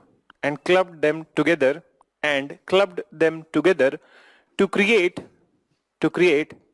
Saint Fort William. Calcutta. So this was the nucleus of the Calcutta. Saint Fort William was the nucleus of the Calcutta, and as you can see that the naming is from this third village, Kalikatta. Then, so Calcutta was named after this third village, Kalikatta. So this is how the English are establishing their trading outpost in India, and moreover they're expanding their territory, not territory but expanding their reach in India. Then so the next company that we needed to mention is the French East India Company, and then after we'll be starting with the later Mughal emperors. So I'm giving you a break over here, and let me tell you something about the break, that in my classes there would be exact 15-minute break in each and every class. Then so that is the norm in my classes. I don't, that this is not about all the classes, and on the basis of my class you cannot demand a break in the other batches. It is norm of the my class. Then so 15-minute break I'll be giving you, and exactly 15 minutes, and then after we'll begin with the French East India Company and the later Mughals. Then so let's begin with the last company. Just to mention, so French East India Company, and then we will enter into the later Mughals.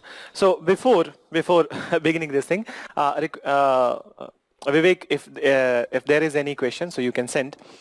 And I'm just starting with the French East India Company. So let's begin with the French East India Company.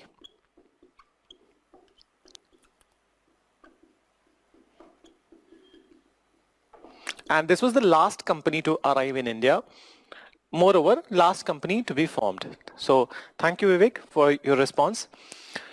So French East India Company. So French East India Company was the last company to come to India, and it was established in 1664. Then so this company was established in 1664.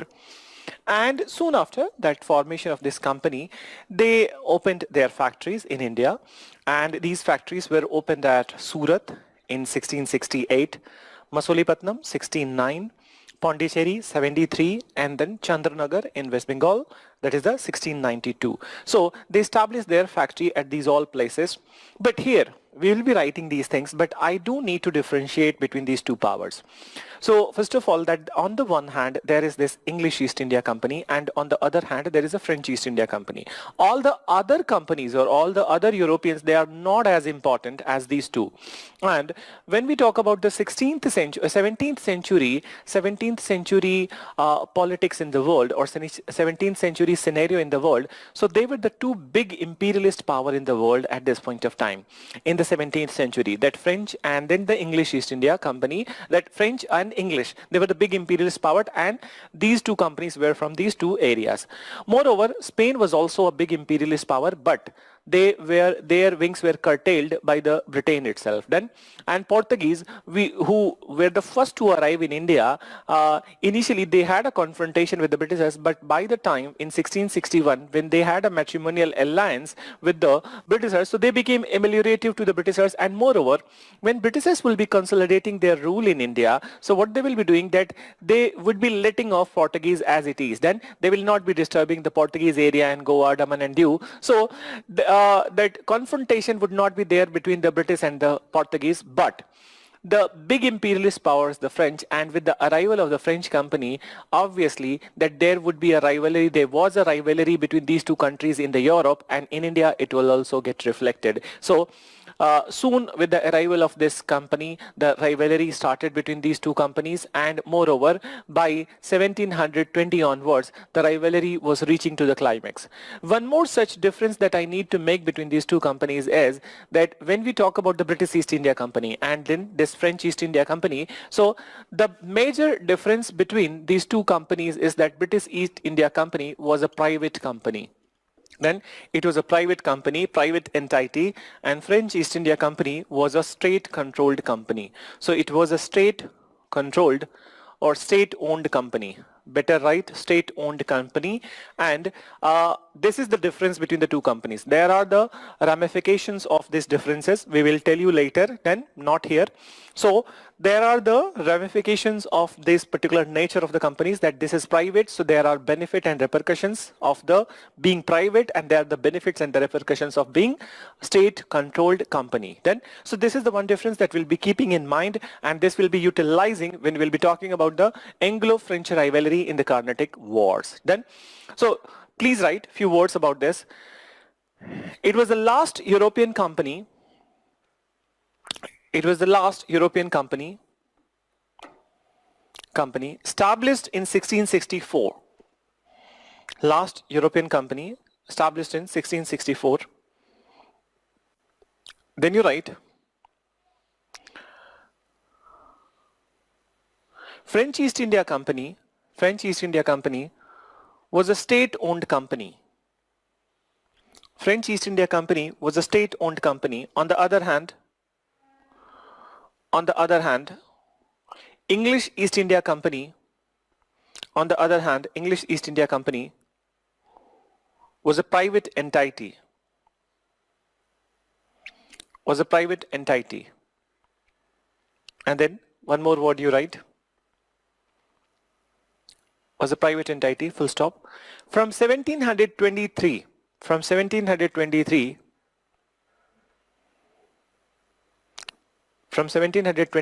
French East India Company, FEIC, you can write short terms. So French East India Company was completely controlled by French government. Was completely controlled by French government. This is one idea. And then you write about the factories. Then, so after full stop, you mention they established their factories. They established their factories at Surat, 1668. Surat 1668. Masulipatam 1669. Then Surat, Masulipatam,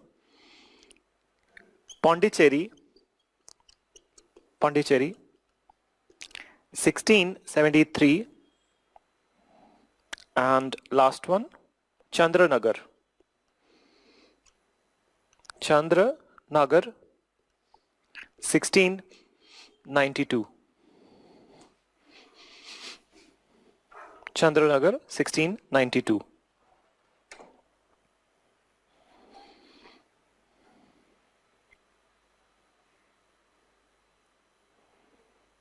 Then next paragraph you write, soon after the arrival of French East India Company,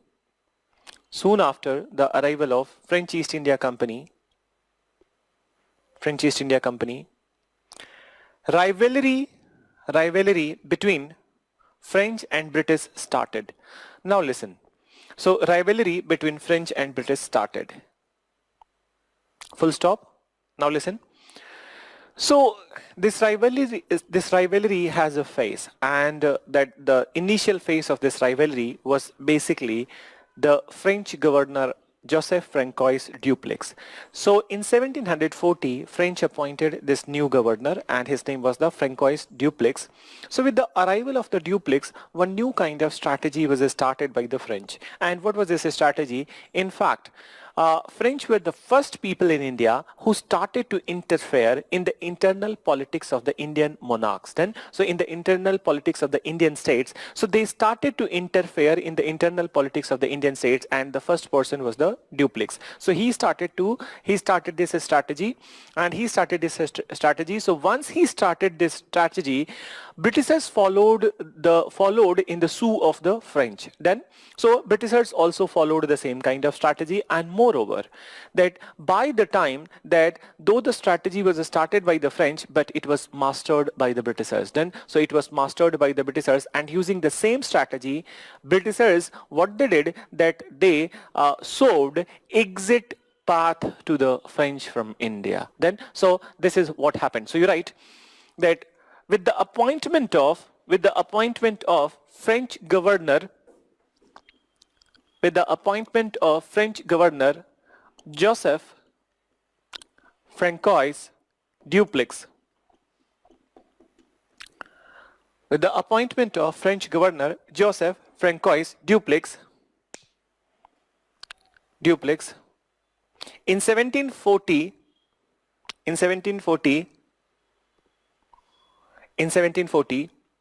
the rivalry between two companies aggravated.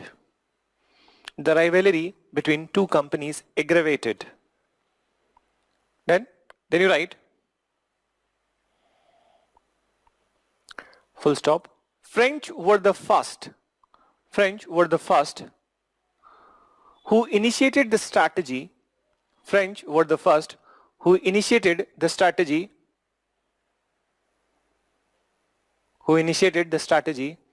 of interfering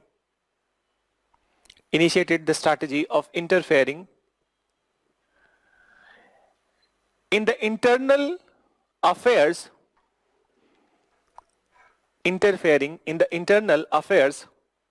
of Indian states to obtain political mileage.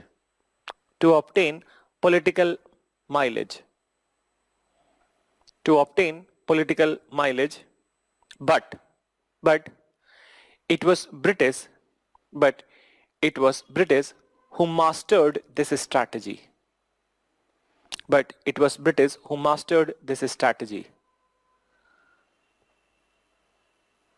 And used it for eliminating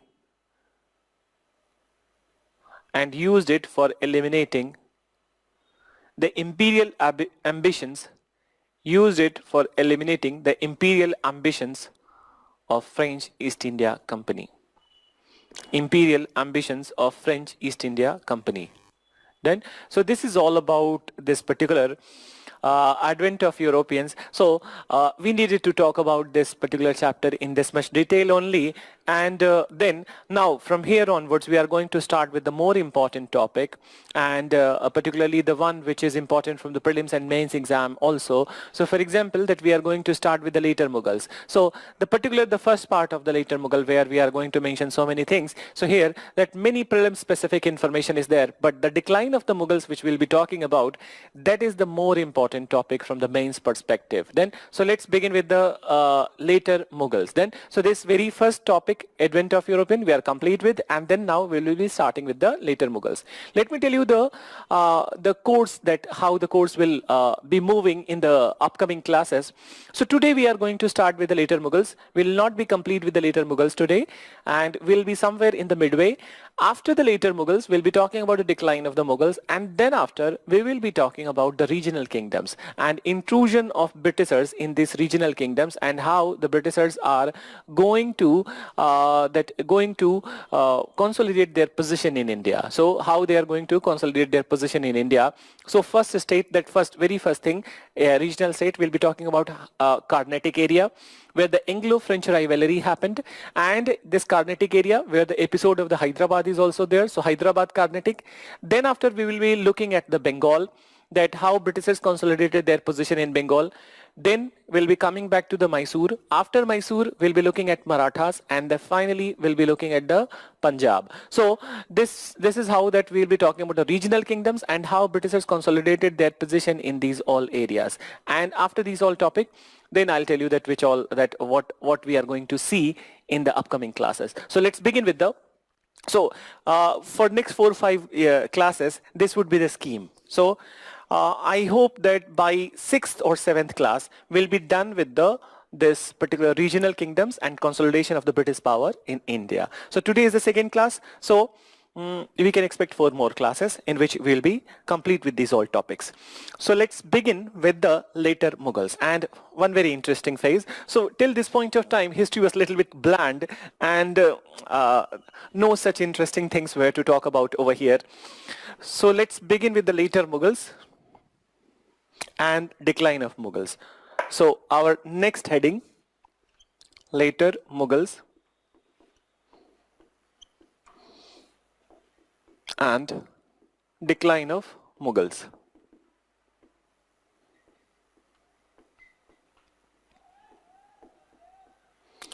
So listen, there is one part of this particular chapter which we haven't studied. If we would have started with the ancient and medieval, so medieval complete hota, but there are some instances or inferences from some particular instances where the medieval information is useful in the modern also. But be relieved in this particular aspect that I'll be explaining each and every term which is considered to be the medieval thing. So though I'll be explaining the medieval also, but wherever it would be required, it will be explained in full entirety over here also, so that you may not feel कि modern के पहले medieval ही पढ़ लिया होता. No, this is not at all required. कोई भी subject कभी भी पढ़ सकते हैं. This exam is all about that you can read any subject at any point of time, or any such sequence is not required. Then, so here grasshopping thing is okay. So now later Mughals and decline of Mughals. First of all, why we are calling them that these rulers over here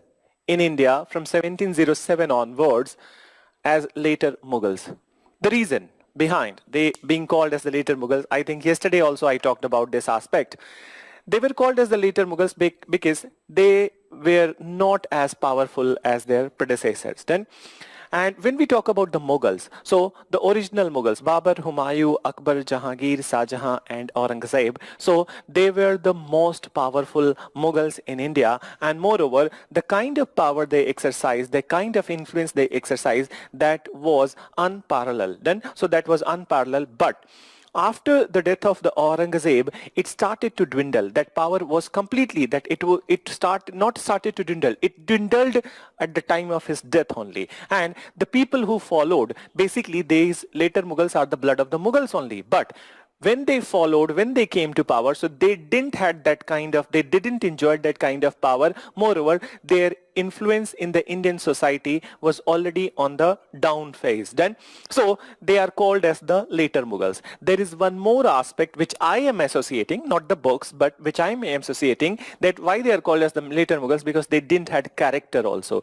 to be called as the Mughals. Then, so Mughals did had a character also, some of them, not all of them. That I'm not talking about Aurangzeb, but Aurangzeb is actually the reason that who provided avenues to be characterless. Then, so that to be fanatic, to be brutal, and then moreover, I will not say that when it comes to the behavior, that sexual behavior, Aurangzeb was not characterless in sexual behavior, but otherwise his character was very brutal and he was a fanatic. Then, but here onwards, when you will be looking at this particular people, later Mughals, their character is not about being not about fanatic or whatever, but sexually they are so not exploited, it's a wrong term. Sexually they are so indulged that we can call them characterless. Then, so we can call them characterless.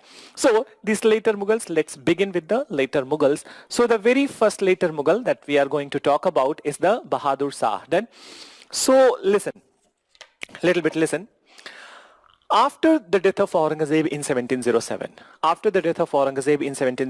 Aurangzeb has done much harm to the Indian society and to his own progeny itself. Then, by his divisive policy, his fanatic policy, so he has done much harm to the glory of the Mughals itself. Though he was a very powerful person, but he has done much harm. So the moment he died, so he has already sowed the seed of the bitterness among his own sons. So after the death of the Aurangzeb in 1707, his own son, they were indulged into the war of succession. Then, so the sons of war of succession, so there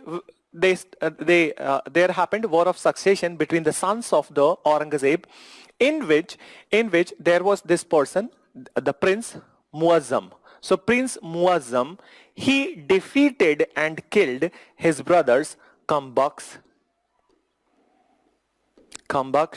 and Azam Khan. Then, so Prince Muazzam defeated and killed his brothers Kambaksh and Azam Khan, and this Prince Muazzam, he ascended to the throne with the title of the Bahadur Shah. So with the title of the Bahadur Shah in 1707. So please write one sentence. After the death of Aurangzeb,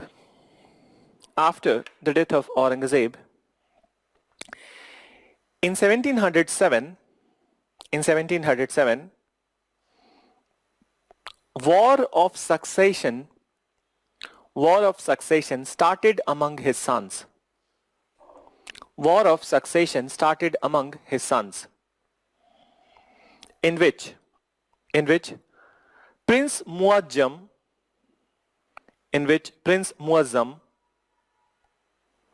defeated and killed his brothers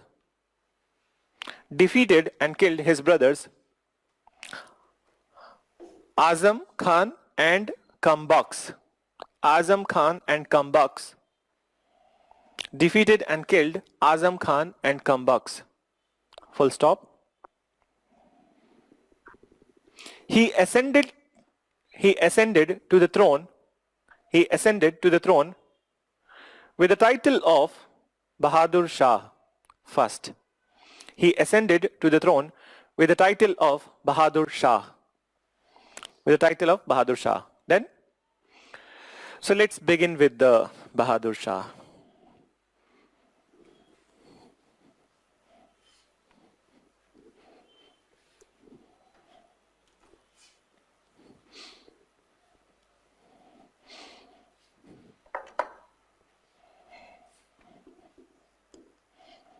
Bahadur Shah, 1707 to 1712. Then 1707 to 1712.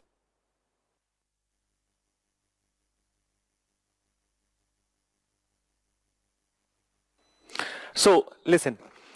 Now Bahadur Shah, that by the time he ascended to the throne, it's a very interesting over here that by the time he ascended to the throne, he himself was 65 years old. Then, so he was 65 years old. So 65 years old, and moreover, if you look at the Aurangzeb's reign, Aurangzeb came to power in 1659 and he died in 1707, and he did not pass on the emperorship to any of his sons. So he was the reason. That's why these sons of the Aurangzeb were fighting with each other.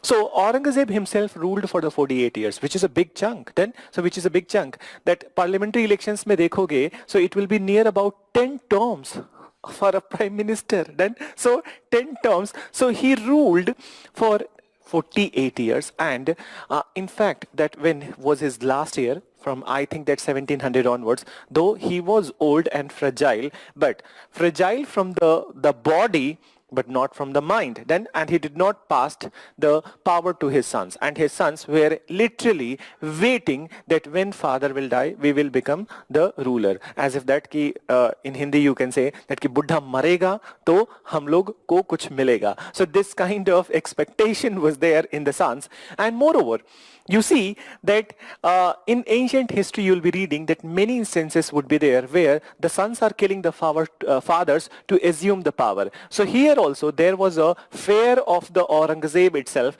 that their sons, though they wanted to kill their father, but they were not able to do so. Then, so what they did, that they waited for the death of the father. He died, and after his death they fought with each other, they killed each other. So in which this 65-year-old, he was a learned personality. Bahadur Shah was a learned personality.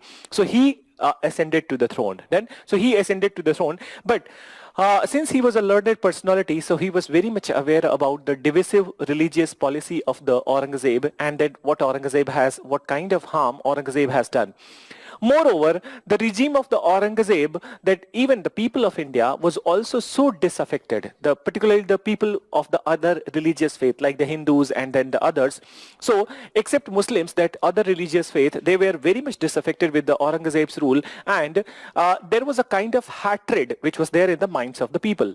So when Bahadur Shah came to power, so he was very much aware of this stock, and he realized that if at all he had to survive, he had to rule over there in this country, so he had to reconcile with the Hindus. He had to reconcile with those all people who Aurangzeb has disaffected. So as a from the policy perspective, he became tolerant. I'm saying from the policy perspective. There is a reason behind that. So I'll tell you later in this, that today only.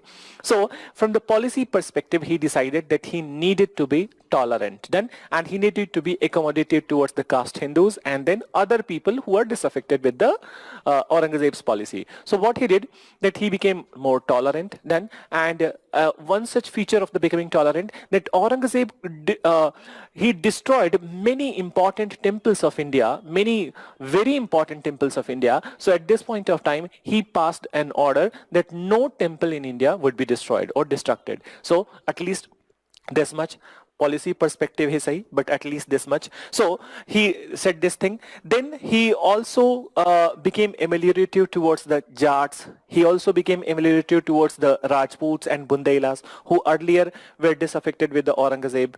And one more thing. So I need to tell little background from the medieval. Aurangzeb, which I mentioned here, this is the time period, and this is also the time period of the Shivaji. Then that Shivaji, we'll be talking about the Chhatrapati Shivaji Maharaj in medieval, but listen, so one of the biggest adversary of the Aurangzeb was the Shivaji, and Shivaji was the one who established the Maratha Empire in the Deccan area. So Maratha Empire, so there was always a confrontation between the Aurangzeb and Shivaji, and when Shivaji died in 1680, it was a natural death for the Shivaji. So after his death, Aurangzeb felt a sigh of relief. But Aurangzeb from the beginning was a very treacherous person. Treacherous, and then what all kind of abuses you can hurl upon this person, that was true. So Aurangzeb was this kind of person, and treacherously he killed one of the son of the Shivaji, who was the ruler of the Marathwada, Sambhaji. Then so he treacherously killed the son of the Shivaji, Sambhaji. And moreover, he not only killed the son of the Sambhaji in 1689, but also in 1689, he also captured the wife of Sambhaji and son of the Sambhaji. So, son of Sambhaji, who is he? He is Sahu, and Sahu is the grandson. So basically here I want to mention grandson of Shivaji was Sahu. And Sahu was in Mughal captivity from 1689. Sahu along with his mother, he was in Mughal captivity from 1689. So at this point of time, Bahadur Shah released Sahu from the captivity. So he released Sahu from the captivity, but not the mother. Then, so if he would have been a generous person, if he would have been really a religious tolerant person, then so he would have released mother also. Why he released Sahu only? So I will tell you a little bit of politics of the Maratha. You don't need to write. Maratha जब पढ़ेंगे तो उस time पे लिखेंगे. But अभी सुन लो. So Shivaji's son Sambhaji was killed by the Aurangzeb. There was another son of the Shivaji, Raja Ram. Then, so Raja Ram became the ruler in the Marathwada area. And when Raja Ram died, natural death, then, so the wife of the Raja Ram, Tara Bai, was ruling in the Marathwada area. Then, but Sahu was released by the Bahadur Shah, so that when Sahu would be going to the Marathwada area, so he will also be saying that ki I will become the ruler, and then there would be confrontation between the Tarabai and Sahu. So he wanted this confrontation between the Tarabai and Sahu. That's why he released only Sahu and kept his mother as a prisoner. So he was not a generous, but that's what I said, that it was a policy initiative. Then it was a policy, from the policy perspective, he became tolerant. Then, so आजकल में हम लोग बोलते हैं cost benefit analysis. Then, so this is what was here at this point of time. So you write few words, we will mention few more things related to the Bahadur Shah first. So please mention.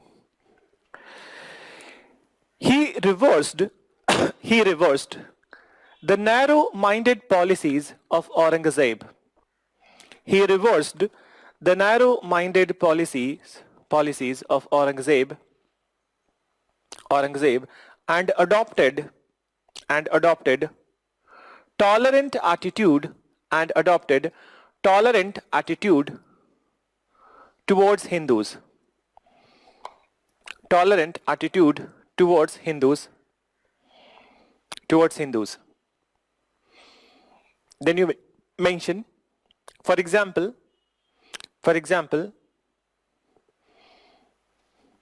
no Hindu temple was destroyed. No Hindu temple was destroyed during his tenure.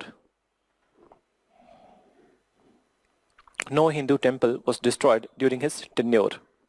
Full stop. Then second you mention,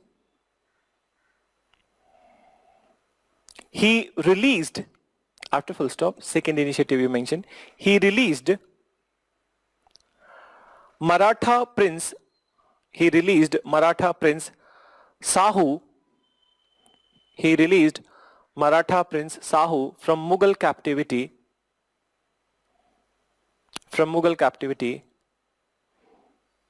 Who was captive since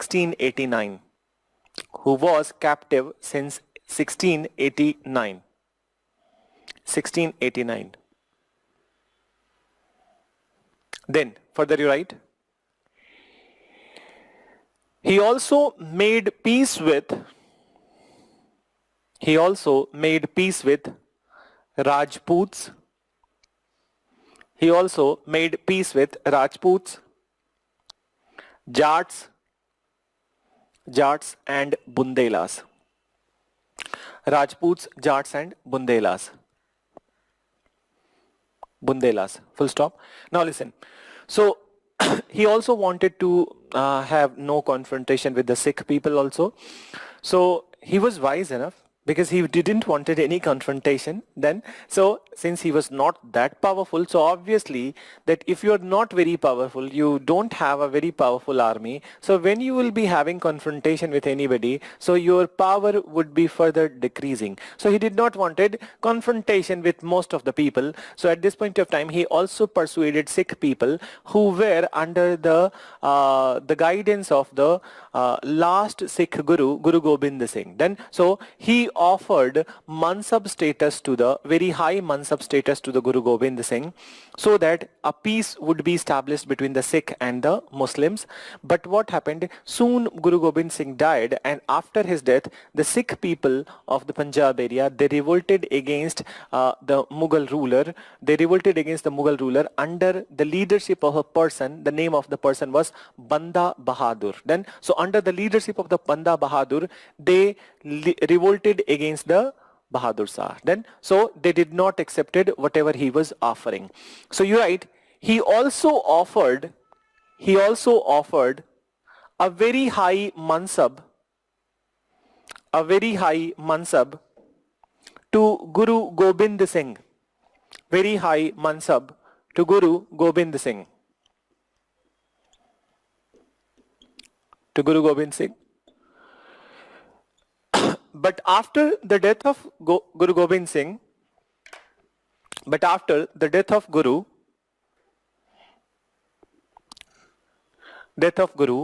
Sikh people revolted against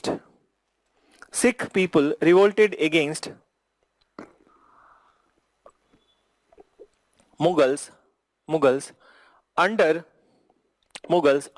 the leadership of Banda Bahadur. Under the leadership of Banda Bahadur. Then, so under the leadership of the Banda Bahadur. So, these are some of the initiatives during the time of the Bahadur Shah. He died in 1712. But listen, this person, Bahadur Shah, first, he was often termed as, there is a one word which is often used for this person. Let me write this word. Bahadur Shah was often referred as Sahe Bekhabar. Sahe Bekhabar. And what is the meaning of this particular word? That Sahe Bekhabar? Headless king. Then, jiske paas dimag nahi hai. Then, so this is what people were saying. This headless king is more about the emotions, getting emotional and being flattered by the flatterers. Then, so when somebody is flattering you, buttering you, and you are slipping on that butter. Then, so this is what is the original meaning of this word Sahib Ekhabar, and why the nobles of the or important people in the Mughal court were calling him Sahib Ekhabar, because this person, anybody who was coming and then he felt that, for example, let's suppose that some Jats came to that Mughal court and then they seemed like a threat to the Bahadur Shah. So Bahadur Shah said that peace kar lete hain, that we will establish the peace and I will give you the Jagir, a big piece of land. Then so without thinking, without going into much detail, he was granting Jagirs headlessly. Then so that's why that that's a large number of the Jagirs which were granted by him, they were without the application of the mind. So that's why they started to call him the Sahe Bekhabar. So you write, he was often termed as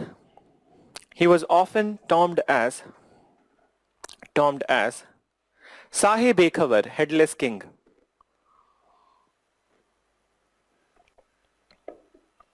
Sahe Bekhabar, headless king, because he lavishly granted Jagirs Jagirs and promotions. Jagirs and promotions. Lavishly granted Jagirs and promotions. Then, so now listen, the last thing related to the Bahadur Shah. So he died in 1712. But the term which I use for the later Mughals, that why they are called as the later Mughals, because they didn't had character. Then, so not about the behavior, sexual behavior, but they also didn't had character related to other things. And let me tell you what is happening over here. So 1712 when he died, the sons of the Bahadur Shah, they started to fight with each other. Then the thing which happened at the time of the death of the Aurangzeb, same was here, but little bit extra. So when Bahadur Shah died, his sons started to fight among each other for usurping the throne or for ascending the throne. But in this process, what they did not buried the dead body of his father for 1 month. It was getting decomposed in the house itself. Then, so they did not perform the last rites of his father. How come you can do that? That you are so lost in the haste of grabbing power that you don't have the time to bury your father. At least you have buried him. How much time it takes? 5 hours, 6 hours, not more than that. Then, so at least this much they have done, but they did not did so. Then they did not did so, and they were fighting with each other for grabbing the power. Then, so this is what makes them more characterless than the any other aspect. So please write that after his death, his sons were in such indecent, haste of grabbing power,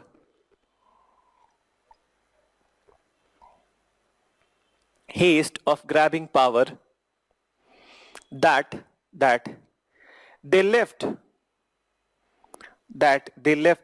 Bahadur Shah's body, unburied for about a month.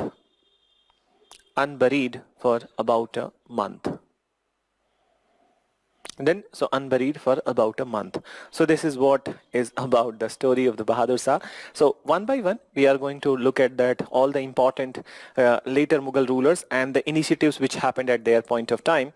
So we will see this. So next person, and in fact, he is the last person that today we'll be discussing. So there are more things to discuss about him. So let's begin with this later Mughal emperor, and he is Jahandar Shah.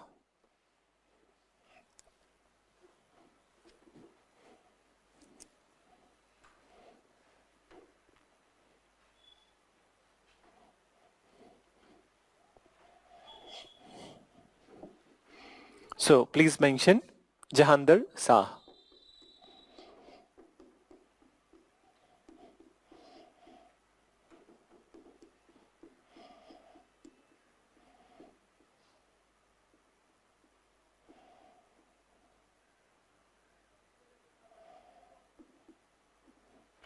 So for a year only, but his reign was important from the perspective of the initiatives which were taken at this point of time. Then, so Jahandar Shah 1712 to 1713.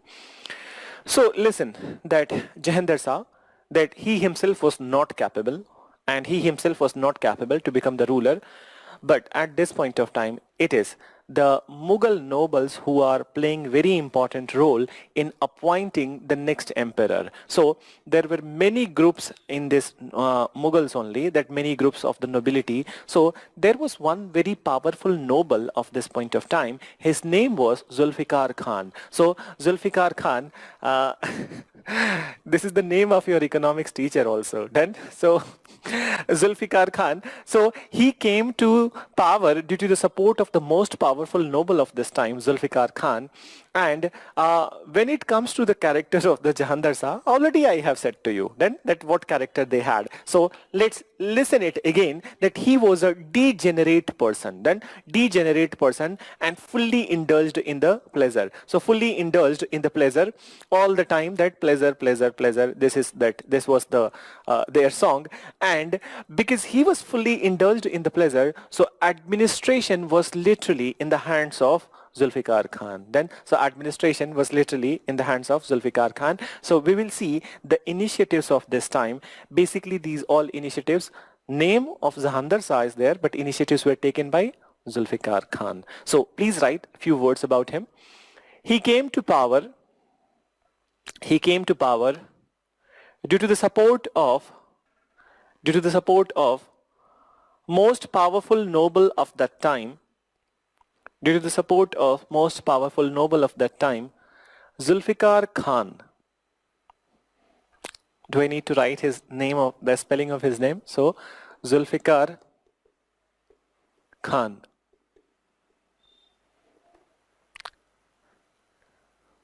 Full stop. Then you write, Jahandar Shah was a degenerate person. Jahandar Shah was a degenerate person, fully indulged in pleasure. Fully indulged in pleasure.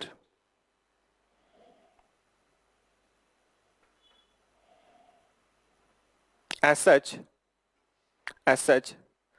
administration was fully in the hands of Zulfikar Khan. Zulfikar Khan.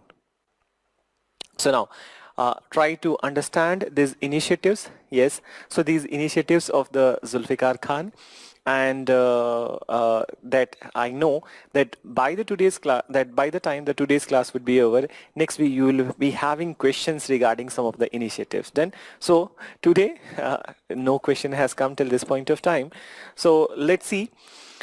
So first of all, first listen about the initiatives. So the very first initiative that we can talk about, he abolished the jizya tax. Then, so he abolished the jizya tax, and now this question I'm leaving to you. Please tell me, you guys send your replies that what do you understand by the jizya tax? What was the kind of this jizya tax? So please send your replies and please don't Google it. ठीक है? देखो आजकल मतलब easily classes में तो ऐसा होता था कि हम asking and then people are giving the reply. Then so that's a different thing. But nowadays you have ready availability of the Google and then virtually हो तो देख के लिख के भेज दे रहे हो. So I will not be impressed by that. Then so please send your replies that what do you understand by jizya tax. So I will be explaining, but I just want to know that what kind of information is there with you. Next is that to improve the finances of the empire, Zulfikar Khan started Izara system, that is revenue farming. So here I'll be explaining Izara system, that what is Izara system fully.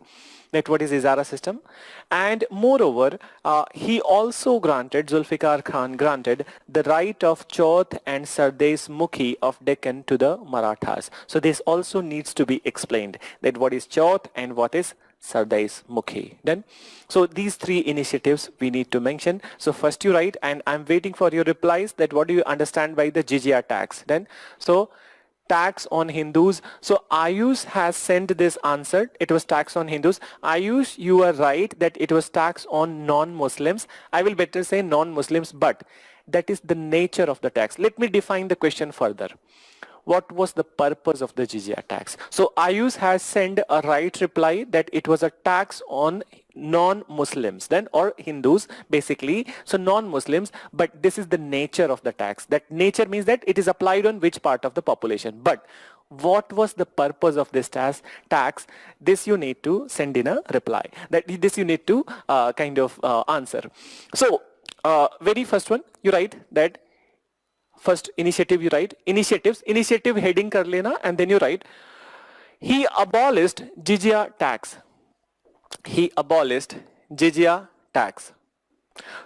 So Tushar has sent this answer, tax to visit religious places or pilgrimage. So Tushar, this is what I expect in every class that people will be sending. Pilgrimage was a separate tax. ये अलग tax था. This was not a jizya tax. In fact, the name of the pilgrimage tax was there.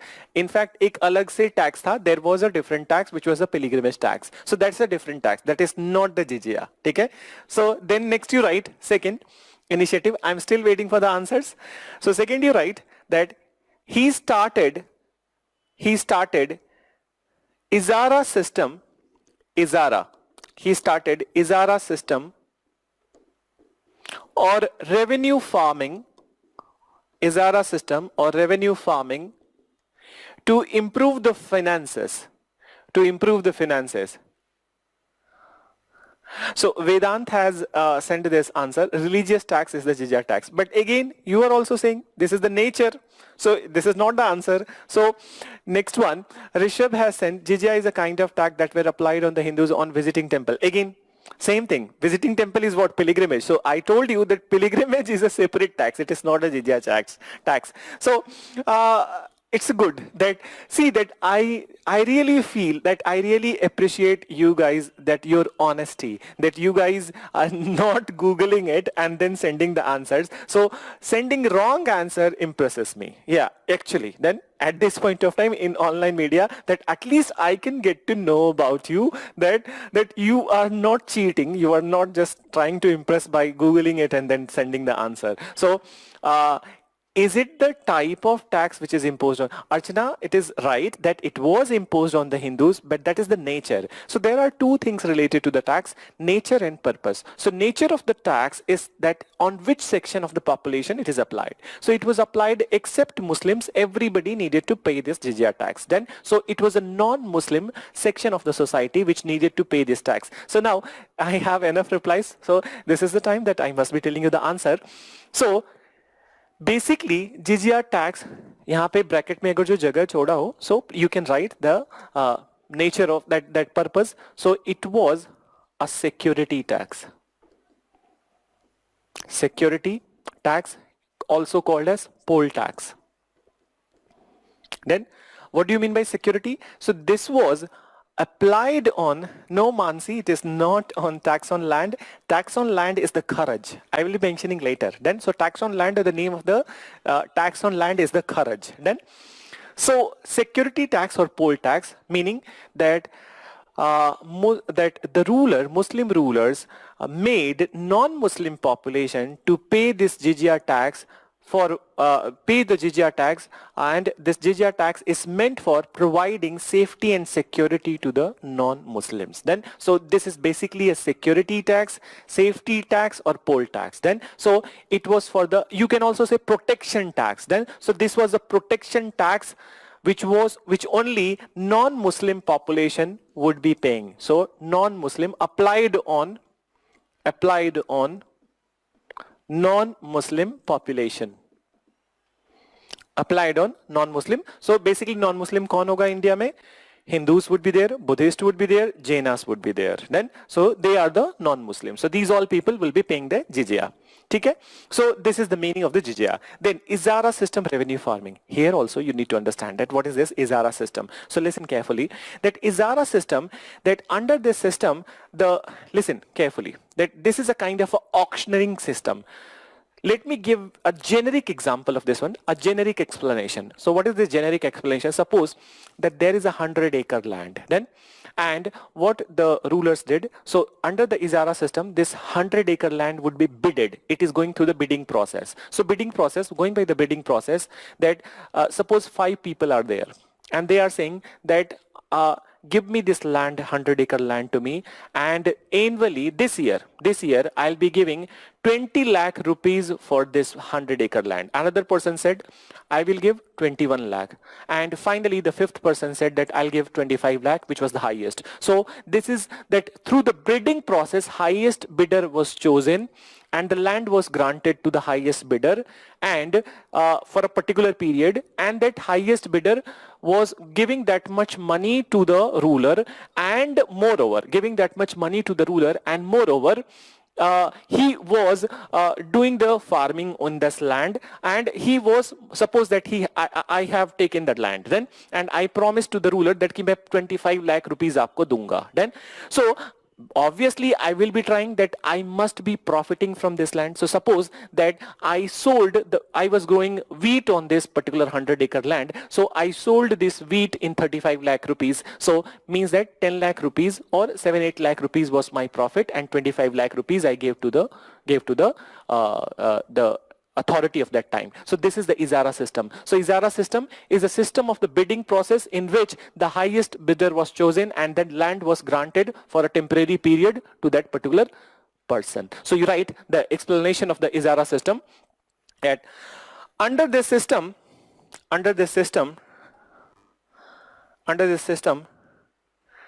tax collection authority was given by bidding process. Tax collection authority was given by bidding process. Tax collection authority was given by bidding process, full stop. The highest bidder was given the contract. Under this system, tax collection authority was given by bidding process. The highest bidder was given the contract.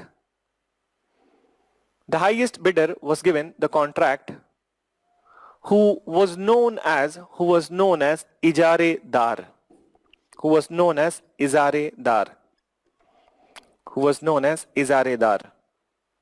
Then, so I gave the generic example of that I'm doing the cultivation, but it's not the cultivation, but generally what you need to do, that what will be happening in this land, that in this particular area. चलो एक और example देता हूँ. Suppose that Karol Bagh, which is our headquarter, then so headquarter of the Vision IS. So Karol Bagh area was given to me. I am the Izaredar. Then and I promise that मैं यहाँ से tax collect करूँगा. I'll be collecting the tax of the Karol Bagh area, and I'll be giving you 25 lakh rupees. But to what is my benefit? So I must be collecting somewhere that more amount. I suppose that if I'm collecting 35 lakh rupees, so then my profit is 10 lakh. If I'm collecting 40 lakh rupees, so my profit is 15 lakh. And if at all I'm collecting 50 lakh rupees from the Karol Bagh, so my profit would be the 25 lakh. So obviously that here Izaredar will try to extract maximum from the public. Then so that's why it was a very exploitative system. So you write that he was free to extract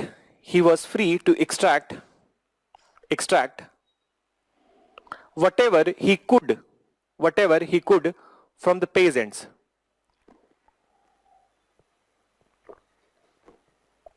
Whatever he could from the peasants, leading to increased oppression of the peasantry.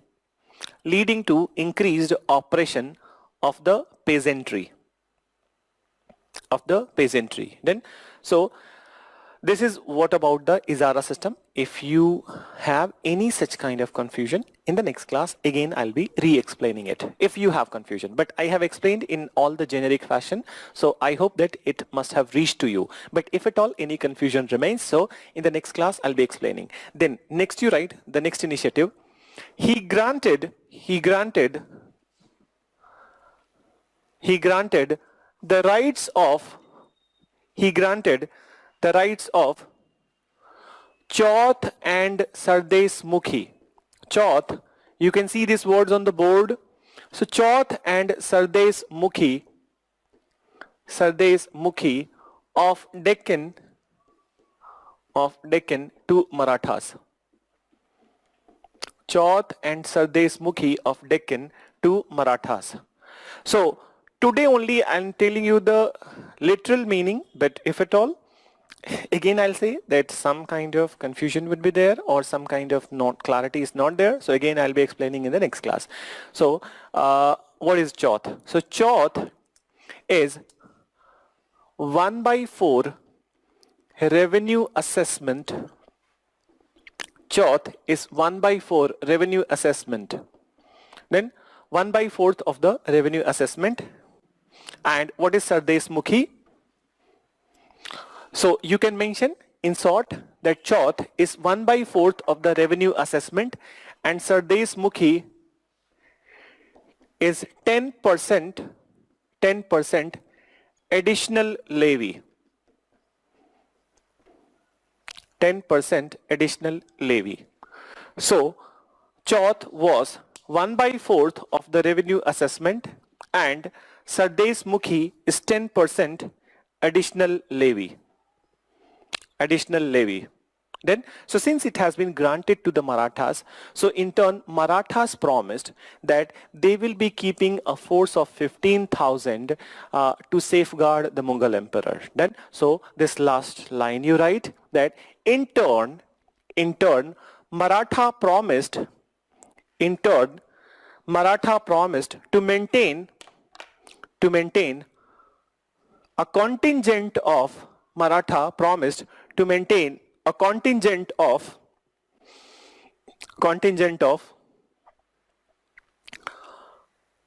15,000 soldiers 15,000 soldiers in the service and protection of Mughal emperor. In the service and protection of Mughal emperors. Then, so in the service and protection of Mughal emperors. So this is all about that what all initiatives were taken at the time of the Jahandar Shah. So I have immediate class just after your class. Otherwise I would have taken some queries regarding this particular topic which I have mentioned. But no worries, that whatever your queries, whatever your confusions related to this topic is there. So I will be explaining it further in the next class, that is the next week. But I don't have the schedule right now that on which particular day we have the class, but definitely I'll be having at least 2 or 3 classes in your batch. So then I'll be explaining it fully then. So thank you for today. Meet you next week.